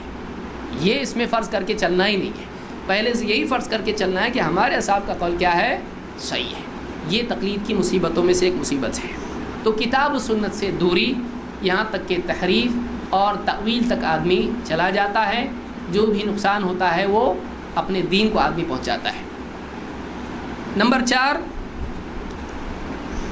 کسی ایک عالم کی تقلید کو اپنے اوپر لازم کرنے میں اجماع کی مخالفت ہے۔ سلف کا شروع سے لے کے آج تک طریقہ یہ رہا ہے کہ کسی دور میں یہ نہیں ہوا کہ فلاں عالم کی بات ماننا مسلمانوں پر لازم ہے، ایسا کبھی سلف میں نہیں ہوا۔ یہ اس سارے طریقے کی اور سبیل المؤمنین کی مخالفت ہے کہ کسی ایک عالم کے بارے میں کہا جائے کہ ان کی بات ماننا ہر مسلمان پر یا فلاں مسلمان پر لازم ہے، اس کی کوئی دلیل نہیں ہے۔ اس سلسلے میں آپ دیکھیں شاہ ولی اللہ دہلوی اپنی کتاب حجت اللہ البالغہ میں کہتے ہیں وَقَدْ صَحَّ إِجْمَاعُ الصَّحَابَةِ كُلِّهِمْ أَوَّلِهِمْ عَنْ آخِرِهِمْ، صحابہ کا اجماع صحیح طور پر ثابت ہو چکا ہے، ان کے اول سے لے کے آخر تک سارے صحابہ۔ وَإِجْمَاعُ التَّابِعِينَ أَوَّلِهِمْ عَنْ آخِرِهِمْ، تابعین کا بھی اجماع ہو چکا ہے، پہلے تابعی سے لے کے آخری تابعی تک۔ وَإِجْمَاعُ تَبْعِ التَّابِعِينَ أَوَّلِهِمْ عَنْ آخِرِهِمْ، اور تبع تابعین کا بھی اجماع ہو چکا ہے، پہلے سے لے کے آخری، شروع سے لے کے اخیر تک سارے تبع تابعین کا کس چیز پر اجماع ہو چکا ہے؟ کہتے ہیں علی الامتناع والمنع من ان يقصد احد الى قول انسان منهم او ممن قبلهم فيأخذه كله، کہ ایک آدمی کسی ایک انسان کے بارے میں طے کر لے اور پھر اس کے سارے اقوال لے لے، اس کے منع پر سارے صحابہ کا، تابعین کا اور تبع تابعین کا اجماع ہو چکا ہے۔ ایسا نہیں کرنا چاہیے کہ ایک آدمی کسی ایک آدمی کے بارے میں، کسی ایک عالم یا کسی ایک شخصیت کے بارے میں طے کر لے کہ یہ، اور پھر ان کے سارے اقوال لے لے۔ اس پر صحابہ، تابعین، تبع تابعین سب کا کیا ہو چکا ہے؟ اجماع ہو چکا کہ یہ منع ہے۔ تو ایک آدمی جب ایسا کرتا ہے کہ امام ابو حنیفہ کی ساری باتیں ہم کو ماننا چاہیے، ان کے مقلد ہم کو بننا چاہیے اور نام بھی لگانا چاہیے حنفی یا شافعی یا حنبلی یا مالکی، تو جب ایسا آدمی کرتا ہے تو یہ اس اجماع کی مخالفت کرتا ہے، یہ اس اجماع کی مخالفت کرتا ہے۔ بلکہ اس سلسلے میں آپ دیکھیں اشرف علی تھانوی صاحب بھی کیا کہتے ہیں، کہتے ہیں کہ اگرچہ اس امر پر اجماع نقل کیا گیا ہے کہ مذاہب اربعہ کو چھوڑ کر مذہب خامس مستحدث کرنا جائز نہیں، یعنی جو مسئلہ چاروں مذہبوں کے خلاف ہو اس پر عمل جائز نہیں، کہ حق دائر و منحصر ان چار میں ہے، مگر اس پر بھی کوئی دلیل نہیں۔ یعنی کہتے ہیں کہ لوگ کہتے ہیں کہ اس مسئلے پر اجماع ہو چکا ہے کہ چار کے باہر آپ کو نہیں جانا ہے، اور کوئی مسئلہ، کوئی فتویٰ کسی کا ہے جو چاروں اماموں میں سے کسی سے ٹکراتا ہو تو ایسے مسئلے پر عمل کرنا جائز نہیں۔ لوگ کہتے ہیں کہ اس پہ اجماع ہے۔ کون کہہ رہا ہے؟ اشرف علی تھانوی صاحب کہتے ہیں مگر اس پر بھی کوئی دلیل نہیں ہے، اس اجماع کی کوئی دلیل نہیں ہے۔ کہتے ہیں اس لیے کہ اہل ظاہر ہر زمانہ میں رہے، ظاہریہ جو فرقہ ہے، ظاہریہ مکتب فکر جو ہے، امام داؤد الظاہری یا دوسرے بھی جو علماء ان کے جو ہے ابن حزم وغیرہ ہیں، تو کہتے ہیں کہ اہل ظاہر ہر زمانے میں رہے، اور یہ بھی نہیں کہ سب اہل ہوا ہی ہوں، آپ زبردستی ان پر تہمت نہیں لگا سکتے کہ خواہش پرست اس لیے چاروں سے الگ ہوئے۔ کہتے ہیں نہیں، ایسا نہیں ہے، ضروری نہیں کہ وہ اہل ہوا ہوں، ان میں اہل علم بھی رہے ہیں اور وہ اس اتفاق سے الگ رہے۔ کہتے ہیں کہ وہ اس جو اتفاق ہے وہ اس اتفاق سے الگ رہے، تو معلوم ہوا کہ وہ اس اتفاق سے جب الگ رہے تو اجماع نہیں ہوا۔ اشرف علی تھانوی صاحب اہل ظاہر کو بھی اس اتفاق میں شامل کر رہے ہیں کہ وہ بھی اس بات کے حقدار ہیں کہ ان کا خلاف یعنی اعتبار کے لائق ہے کہ اگر یہ خلاف کر رہے ہیں تو اس کو پکڑا جائے گا ہی نہیں کہ چھوڑ دو ان کو، دیکھنا ہی نہیں ان کو، چاہے خلاف کریں یا موافقت کریں۔ کہتے ہیں اور یہ بھی نہیں کہ سب اہل ہوا ہی ہوں، وہ اس اتفاق سے الگ رہے۔ دوسرے اگر اجماع ثابت بھی ہو جاوے مگر تقلید شخصی پر تو کبھی اجماع بھی نہیں ہوا۔ تقلید کی جو دو قسمیں میں نے بتائی تھی، تقلید مطلق اور تقلید شخصی، کہتے ہیں کہ تقلید شخصی کسی ایک امام کی تقلید کرنا، اس پر کبھی اجماع نہیں ہوا۔ یہ کون کہہ رہا ہے؟ خود مقلد عالم صاحب کہہ رہے ہیں۔ لیکن بہت سارے لوگ یہ دعویٰ کرتے ہیں کہ اس پر اجماع ہوا ہے۔ اس پر کوئی اجماع نہیں ہوا ہے کہ ایک مسلمان پر کسی عالم کی تمام باتوں کا لینا لازم ہے، اس میں کبھی اجماع نہیں ہوا اور نہ ہو سکتا ہے، اور نہ ہو سکتا ہے۔ اس کو یہ تذکرۃ الرشید جلد 1 صفحہ نمبر 131 پر یہ قول ان کا موجود ہے۔ تو اس میں اجماع کی مخالفت ہے، اس میں اجماع کی مخالفت ہے کہ ایک آدمی کو سارے اقوال میں ماننا، اس کی بات لازم قرار دیا جائے، اس میں اجماع کی مخالفت ہوتی ہے۔ اسی طرح سے تقلید کرنا سلف کے منہج سے ہٹ کر چلنا ہے۔ سلف کا منہج یہ تھا کہ اصلاً اتباع کتاب و سنت کی ہے، اور علماء کا فتویٰ کتاب و سنت کی روشنی میں ہے تو قابل قبول ہے، ورنہ نہیں۔ اور اگر اللہ اور اس کے رسول کی بات سے کسی عالم کی بات ٹکراتی ہے تو چھوڑا اس عالم کے قول کو جائے گا، نہ کہ کتاب و سنت کو۔ اس پر سارے سلف کا طریقہ ہمیشہ سے رہا ہے اور اہل حق ہمیشہ اسی پر قائم رہے ہیں۔ اس سے آدمی ہٹ جاتا ہے تقلید میں، کیوں؟ اس لیے کہ اب وہ کتاب و سنت نہیں دیکھتا ہے، اب وہ ٹکرائے بھی تو یہ کرتا ہے کہ نہیں، ہم کو تو عالم صاحب کی بات مان کے چلنا ہے، ہم کو عالم صاحب کی بات مان کے چلنا ہے، چاہے ٹکرائے نہ ٹکرائے، ہم کو اس سے کوئی مطلب نہیں، ان کی بات ماننا ہم پر لازم ہے۔ تو یہ سلف کی سبیل اور صراط مستقیم سے ہٹنا ہے۔ آئیے دیکھتے ہیں کیسے۔ سالم ابن عبداللہ کہتے ہیں، ان سے روایت ہے، کہتے انہ سمع رجلا من اہل الشام وهو يسأل عبد اللہ ابن عمر، انہوں نے شام کے ایک شخص کو سنا اور وہ عبداللہ ابن عمر رضی اللہ عنہ سے پوچھ رہا تھا عن التمتع بالعمرۃ الى الحج، کہ وہ یعنی حج تمتع کر سکتے ہیں کہ نہیں کر سکتے، وہ کر سکتا ہے کہ نہیں کر سکتا ہے۔ فقال عبداللہ ابن عمر ہی حلال، انہوں نے کہا کہ یہ حلال ہے، یعنی کر سکتا ہے۔ فقال الشامی ان اباک قد نہى عنها، اس شامی نے کہا کہ آپ کے والد صاحب تو اس سے منع کرتے تھے۔ آپ کے والد یعنی کون؟ عمر بن خطاب رضی اللہ تعالیٰ عنہ۔ عبداللہ ابن عمر سے کہا کہ آپ کے والد حج تمتع سے منع کرتے تھے۔ فقال عبداللہ ابن عمر ارأیت ان کان ابی نہى عنها وصنعها رسول اللہ صلی اللہ علیہ وسلم امر ابی نتبع ام امر رسول اللہ صلی اللہ علیہ وسلم۔ عبداللہ ابن عمر رضی اللہ تعالیٰ نے ایک سوال اس سے پوچھا، کہا کہ دیکھو یہ تو بتاؤ کہ اگر میرے والد نے، میرے باپ نے، عمر بن خطاب رضی اللہ تعالیٰ نے اگر اس سے منع کیا ہے اور اللہ کے نبی صلی اللہ علیہ وسلم نے کیا ہے تو میرے باپ کی اتباع کرو گے کہ نبی کی، اللہ کے رسول صلی اللہ علیہ وسلم کی؟ فقال رجل بل امر رسول اللہ صلی اللہ علیہ وسلم، اس نے کہا نہیں، بلکہ اللہ کے رسول صلی اللہ علیہ وسلم کی اتباع کرنی پڑے گی، آپ کی بات کی اتباع پیروی کرنی پڑے گی۔ فقال لقد صنعها رسول اللہ صلی اللہ علیہ وسلم، انہوں نے کہا تو ہاں، تو دیکھو اللہ کے رسول صلی اللہ علیہ وسلم نے حج تمتع کیا ہے۔ اس کو امام ترمذی نے اپنی سنن میں نقل کیا ہے۔ تو اس میں آپ دیکھیے کہ عمر بن خطاب رضی اللہ تعالیٰ عنہ ایک مجتہد تھے، بلکہ آپ کے بارے میں اللہ کے نبی صلی اللہ علیہ وسلم نے فرمایا کہ اللہ تعالیٰ نے عمر کی زبان اور قلب پر حق کو جاری کیا ہے، اور ان کی فضائل اور ان کے سارے معاملات بیان کرنے کا وقت نہیں ہے۔ عمر بن خطاب رضی اللہ تعالیٰ عنہ اسلام کی عظیم الشان شخصیتوں میں سے ایک ہے، لیکن ان کے بیٹے صحابی ہیں عبداللہ ابن عمر رضی اللہ تعالیٰ عنہ، ان کے سامنے جب کہا گیا کہ نبی صلی اللہ علیہ وسلم کے مقابلے میں وہ کہہ رہے ہیں کہ آپ کے والد صاحب تو اس سے منع کرتے تھے، تو انہوں نے سوال یہ پوچھا کہ اگر میرے والد نے منع کیا ہے لیکن وہی عمل جو میرے باپ نے منع کیا ہے میرے رسول نے کیا ہے تو کس کی بات مانے گا؟ تو اس نے کہا کہ رسول کی، کہا بس رسول نے جب کیا ہے اتنا تیرے لیے کافی ہے۔ تو معلوم یہ ہوا کہ سلف کا طریقہ اس میں یہی تھا کہ بڑی سے بڑی شخصیت اگر اس کی بات یا اس کا عمل اللہ کے رسول صلی اللہ علیہ وسلم کے بالمقابل ہو، اس کا احترام اپنی جگہ، لیکن پیروی اسی کی جائے گی جو رسول صلی اللہ علیہ وسلم سے ثابت ہو۔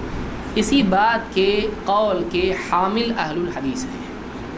اگر اہل حدیث اس بات کے مجرم ہیں تو آپ کو عبداللہ ابن عمر کو بلکہ سارے سلف کو اس کا مجرم بنانا پڑے گا۔ یہی بات اور یہی دعوت صحابہ کی ہے۔ آپ کیا یہ کہیں گے کہ گستاخ صحابی ہیں، حضرت عمر کے گستاخ ہیں حضرت عبداللہ ابن عمر؟ نہیں، وہ اللہ کے نبی صلی اللہ علیہ وسلم کی بات کے مقابلے میں حضرت عمر کی بات مان نہیں رہے۔ وہ کہہ رہے ہیں کہ اگر میرے والد نے اگر اس سے منع کیا ہے اور اگر اللہ کے نبی صلی اللہ علیہ وسلم نے کیا ہے تو کس کی مانے گا؟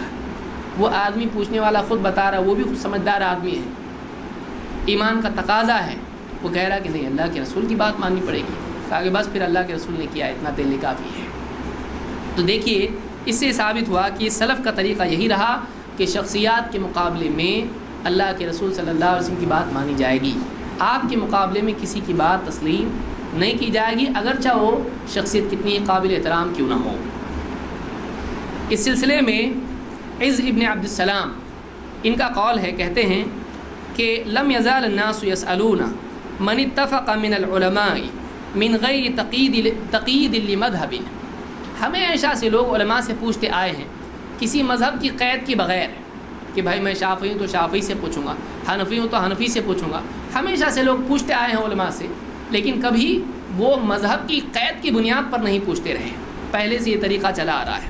ولا انکار علی احد من السائلین، اور نہ کسی پوچھنے والے پر کسی نے انکار کیا کہ آپ ان سے کیسا پوچھ رہے، آپ اپنے علماء سے پوچھنا چاہیے، ایسا کوئی انکار سلف میں نہیں تھا۔ الی ان ظہرت هذه المذاہب ومتعصبوها من المقلدین، کہتے ہیں یہ سلسلہ اپنے اپنے لوگوں سے پوچھو، یہ سلسلہ تب سے شروع ہوا جب سے یہ مذاہب پیدا ہوئے ہیں اور ان کے مقلد متعصب پیدا ہوئے ہیں۔ متعصب ضدی، طرفداری بلا دلیل طرفداری کرنے والا۔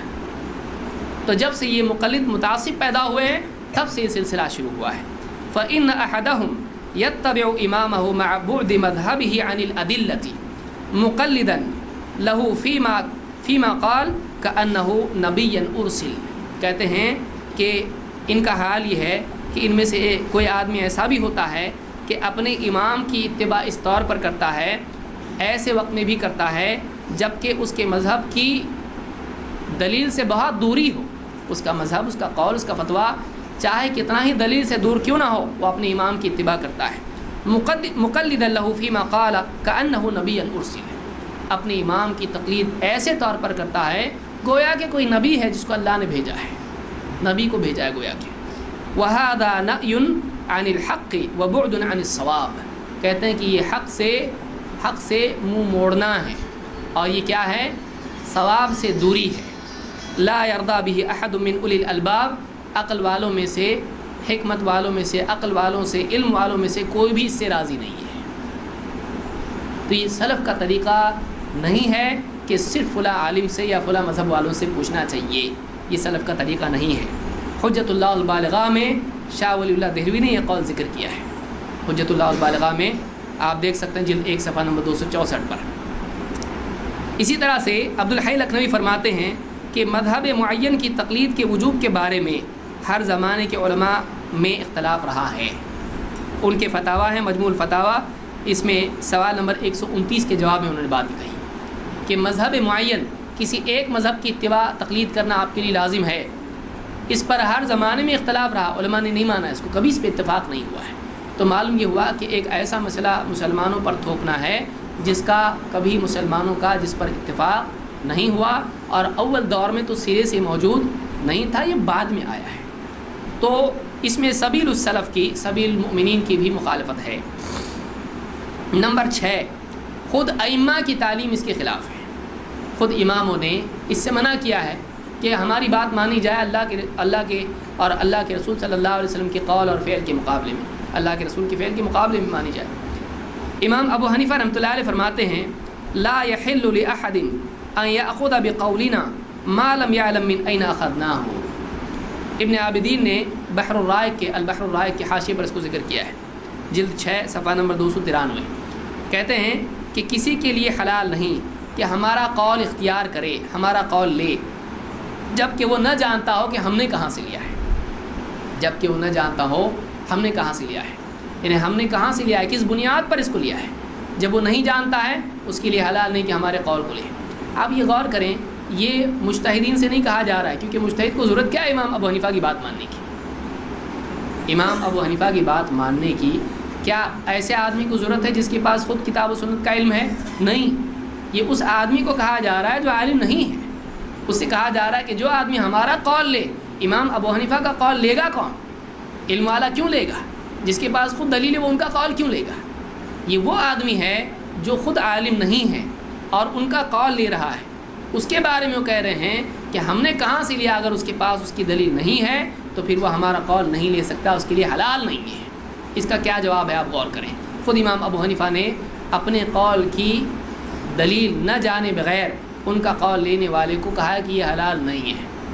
اب آپ اس کو عامی کے لیے مانیں، عالم کے لیے مانیں، ہمارا سوال ہے کہ پھر عالم بھی لے رہا ہے تو کس بنیاد پر لے رہا ہے؟ کہاں دلیل اس کی؟ کہاں دلیل؟ کیا امام ابو حنیفہ نے ساری دلیلیں اپنے دی ہیں؟ کہاں دی ہیں؟ تو بعد والوں نے ان کے مسائل کے لیے دلیلیں جمع کی ہیں، انہوں نے کہاں دی کہ میرے قول کی یہ دلیل ہے؟ ان کی دلیل آپ بتائیں۔ اسی طرح سے امام مالک رحمۃ اللہ علیہ فرماتے ہیں انما انا بشر اخطی و اصیب، میں تو ایک بشر ہوں، میں خطا بھی کرتا ہوں اور میری بات صحیح بھی ہوتی ہے۔ اخطی و اصیب، میرا قول خطا اور ثواب دونوں ہوتا ہے۔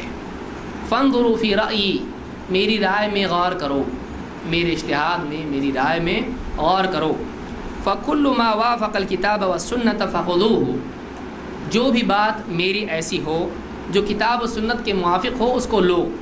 وَكُلُّ مَا لَمْ يُوَافِقِ الْكِتَابَ وَالسُّنَّةَ فَاتْرُكُوهُ، اور میری ہر وہ بات جو کتاب و سنت سے ٹکراتی ہے اس کو مت لو. اس کو امام ابن عبد البر نے اس کو اپنی کتاب الجامع میں روایت کیا ہے. اب یہاں غور کریں امام مالک رحمۃ اللہ علیہ کیا کہہ رہے ہیں. سب سے پہلی بات یہ کہہ رہے ہیں کہ میں بشر ہوں، میرے اقوال میں میری باتوں میں خطا اور ثواب دونوں کا امکان ہوتا ہے. ائمہ کے بارے میں بہت سارے لوگ عامی حضرات عام طور سے کہتے ہیں اتنے بڑے امام ان سے کیسے غلطی ہو سکتی ہے. دیکھیے بڑے سے بڑا عالم ہے، اس کے قول میں خطا اور ثواب دونوں کا امکان ہوتا ہے.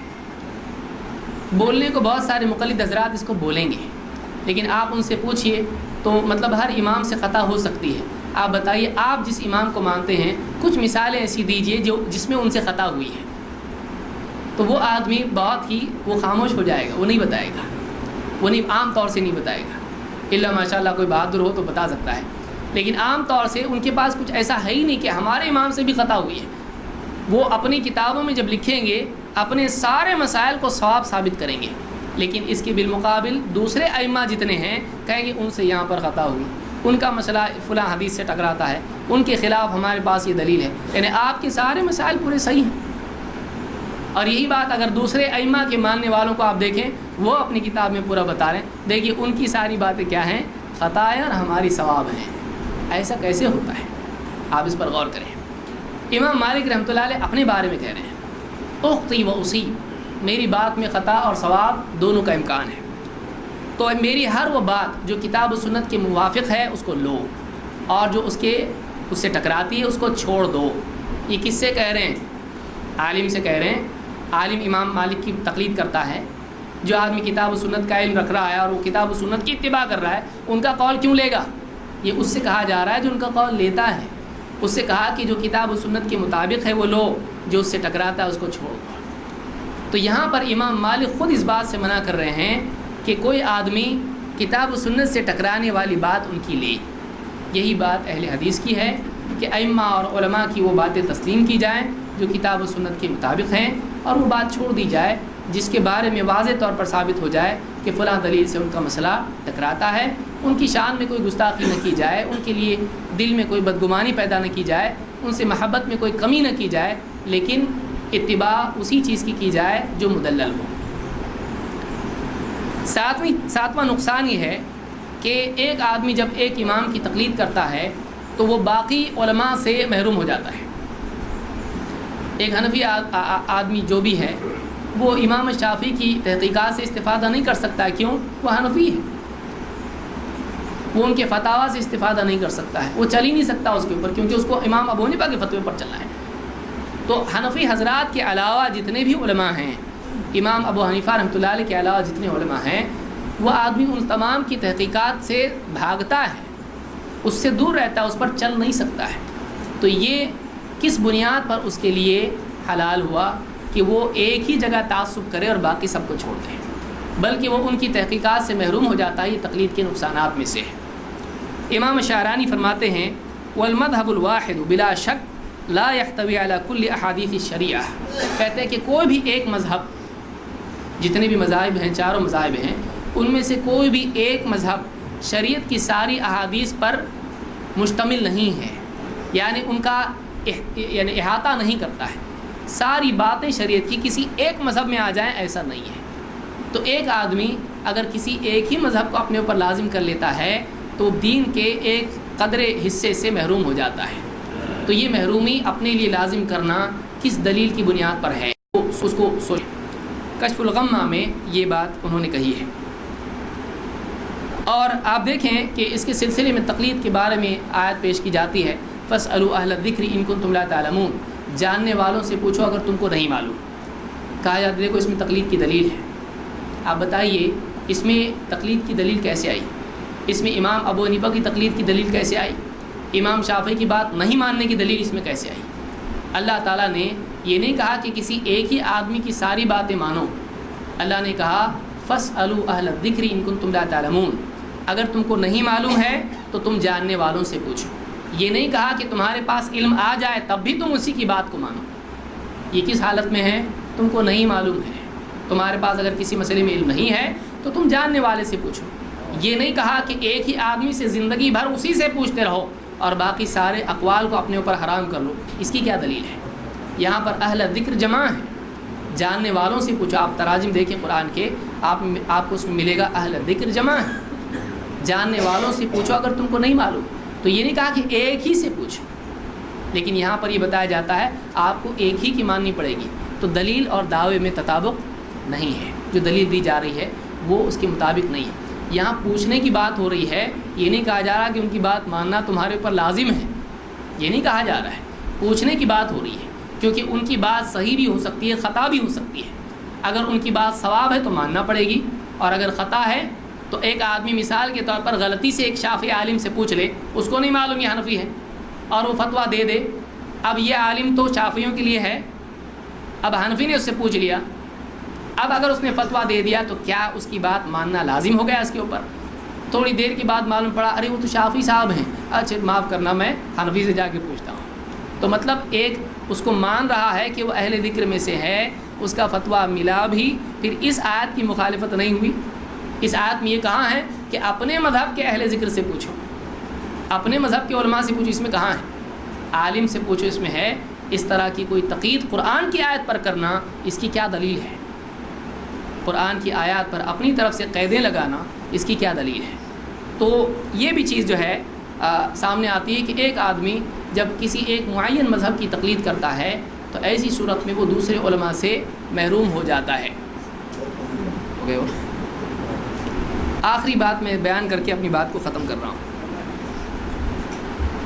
تقلید کے نقصانات میں سے ایک بہت بڑا نقصان آپسی منافرت اور حزبیت اور فرقہ بندی ہے, اور دوسروں کو گمراہ ثابت کرنا ہے. کہ جب ایک آدمی ایک چیز کو صحیح مان لیتا ہے تو دوسروں کو گمراہ ثابت کرنے کے لیے پوری طاقت لگا دیتا ہے. اس کی کچھ مثالیں بعض مقلدین حضرات کی طرف سے ہم کو ملتی ہیں, اور یہ تقلید ہی کا ثمرہ ہے, یہ تقلید کا ثمرہ ہے. مثال کے طور پر در مختار میں یہ لکھا ہوا ہے, اور رد المختار کے مقدمے میں آپ کو ملے گا, فلعنۃ ربنا اعداد رمل فلعنۃ ربنا اعداد رمل علی من رد قول ابی حنیفہ. اس آدمی پر لعنت ہو اور ریت کے ذروں کے بقدر لعنت ہو. کس پر؟ جو امام ابو حنیفہ رحمۃ اللہ علیہ کا قول رد کر دے.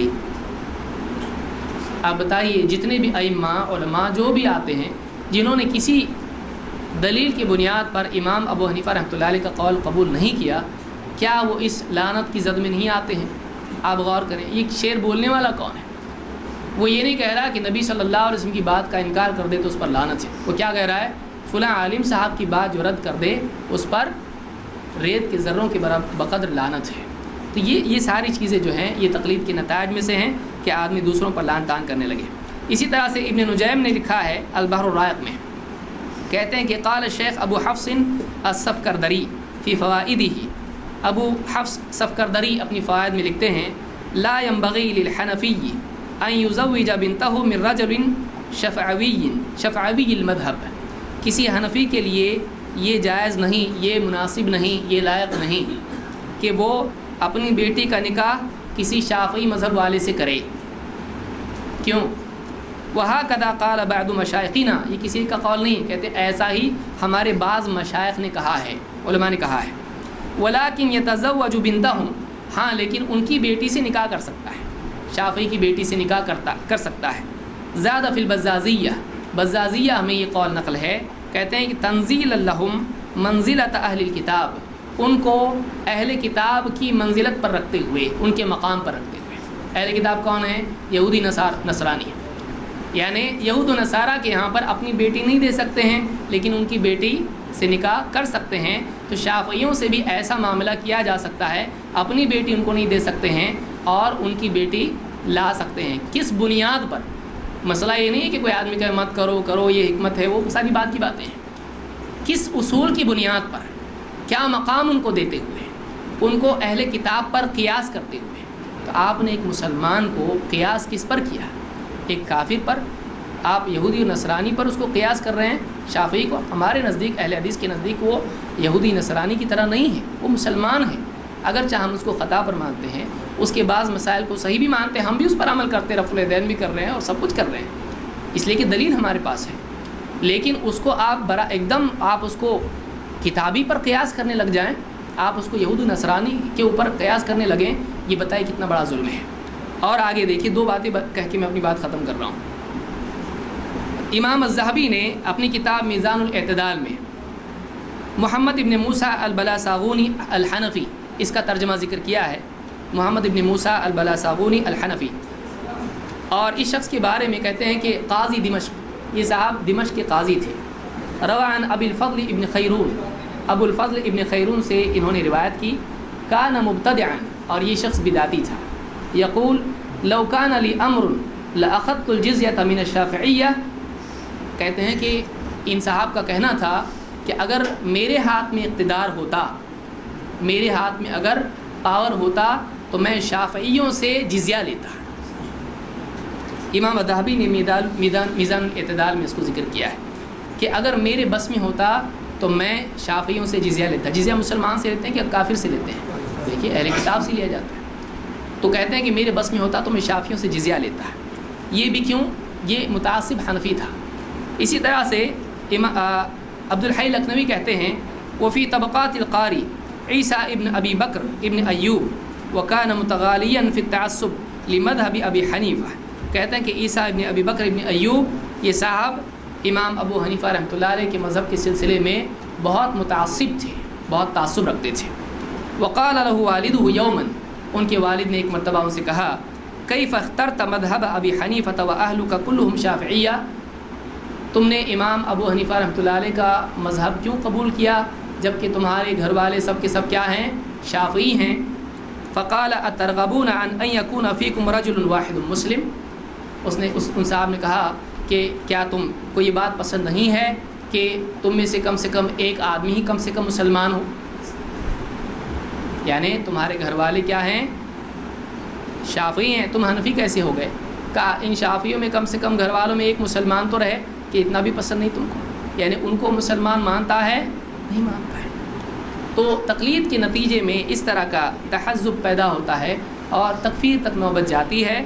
یہ کہنا کہ بھئی ہمارا اختلاف جو ہے صرف فروع میں ہے، یہ صحیح نہیں ہے، بلکہ آپ دیکھیں ایسے لوگ بھی غلو کرنے والے مقلدین میں پیدا ہوئے جنہوں نے صرف تقلید کی وجہ سے ایسی بات کہی۔ الفوائد البہیہ میں الفوائد البہیہ فی تراجم الحنفیہ میں علامہ لکھنوی نے یہ بات ذکر کی ہے۔ بہرحال یہ بہت ساری باتیں تھیں جو میں نے آپ کے سامنے بیان کی۔ ہمارا مقصود اس سے یہ نہیں ہے کہ باہم منافرت پیدا ہو، ہمارا مقصود افراد کی بجائے اصولوں پر ہے کہ یہ جو بات بیان کی جاتی ہے کہ ہم کو اہل حدیث گمراہ ہیں کیونکہ یہ تقلید نہیں کرتے ہیں۔ ہمارا کہنا یہ ہے کہ اہل حدیث اتباع کی دعوت دیتے ہیں، اگر اہل حدیث کی کوئی بات غلط ہے تو ہمارا کوئی بھی حنفی، شافعی، حنبلی، مالکی بھائی وہ ہم کو بتا دی غلط ہے، ہم اس کی اصلاح کریں گے۔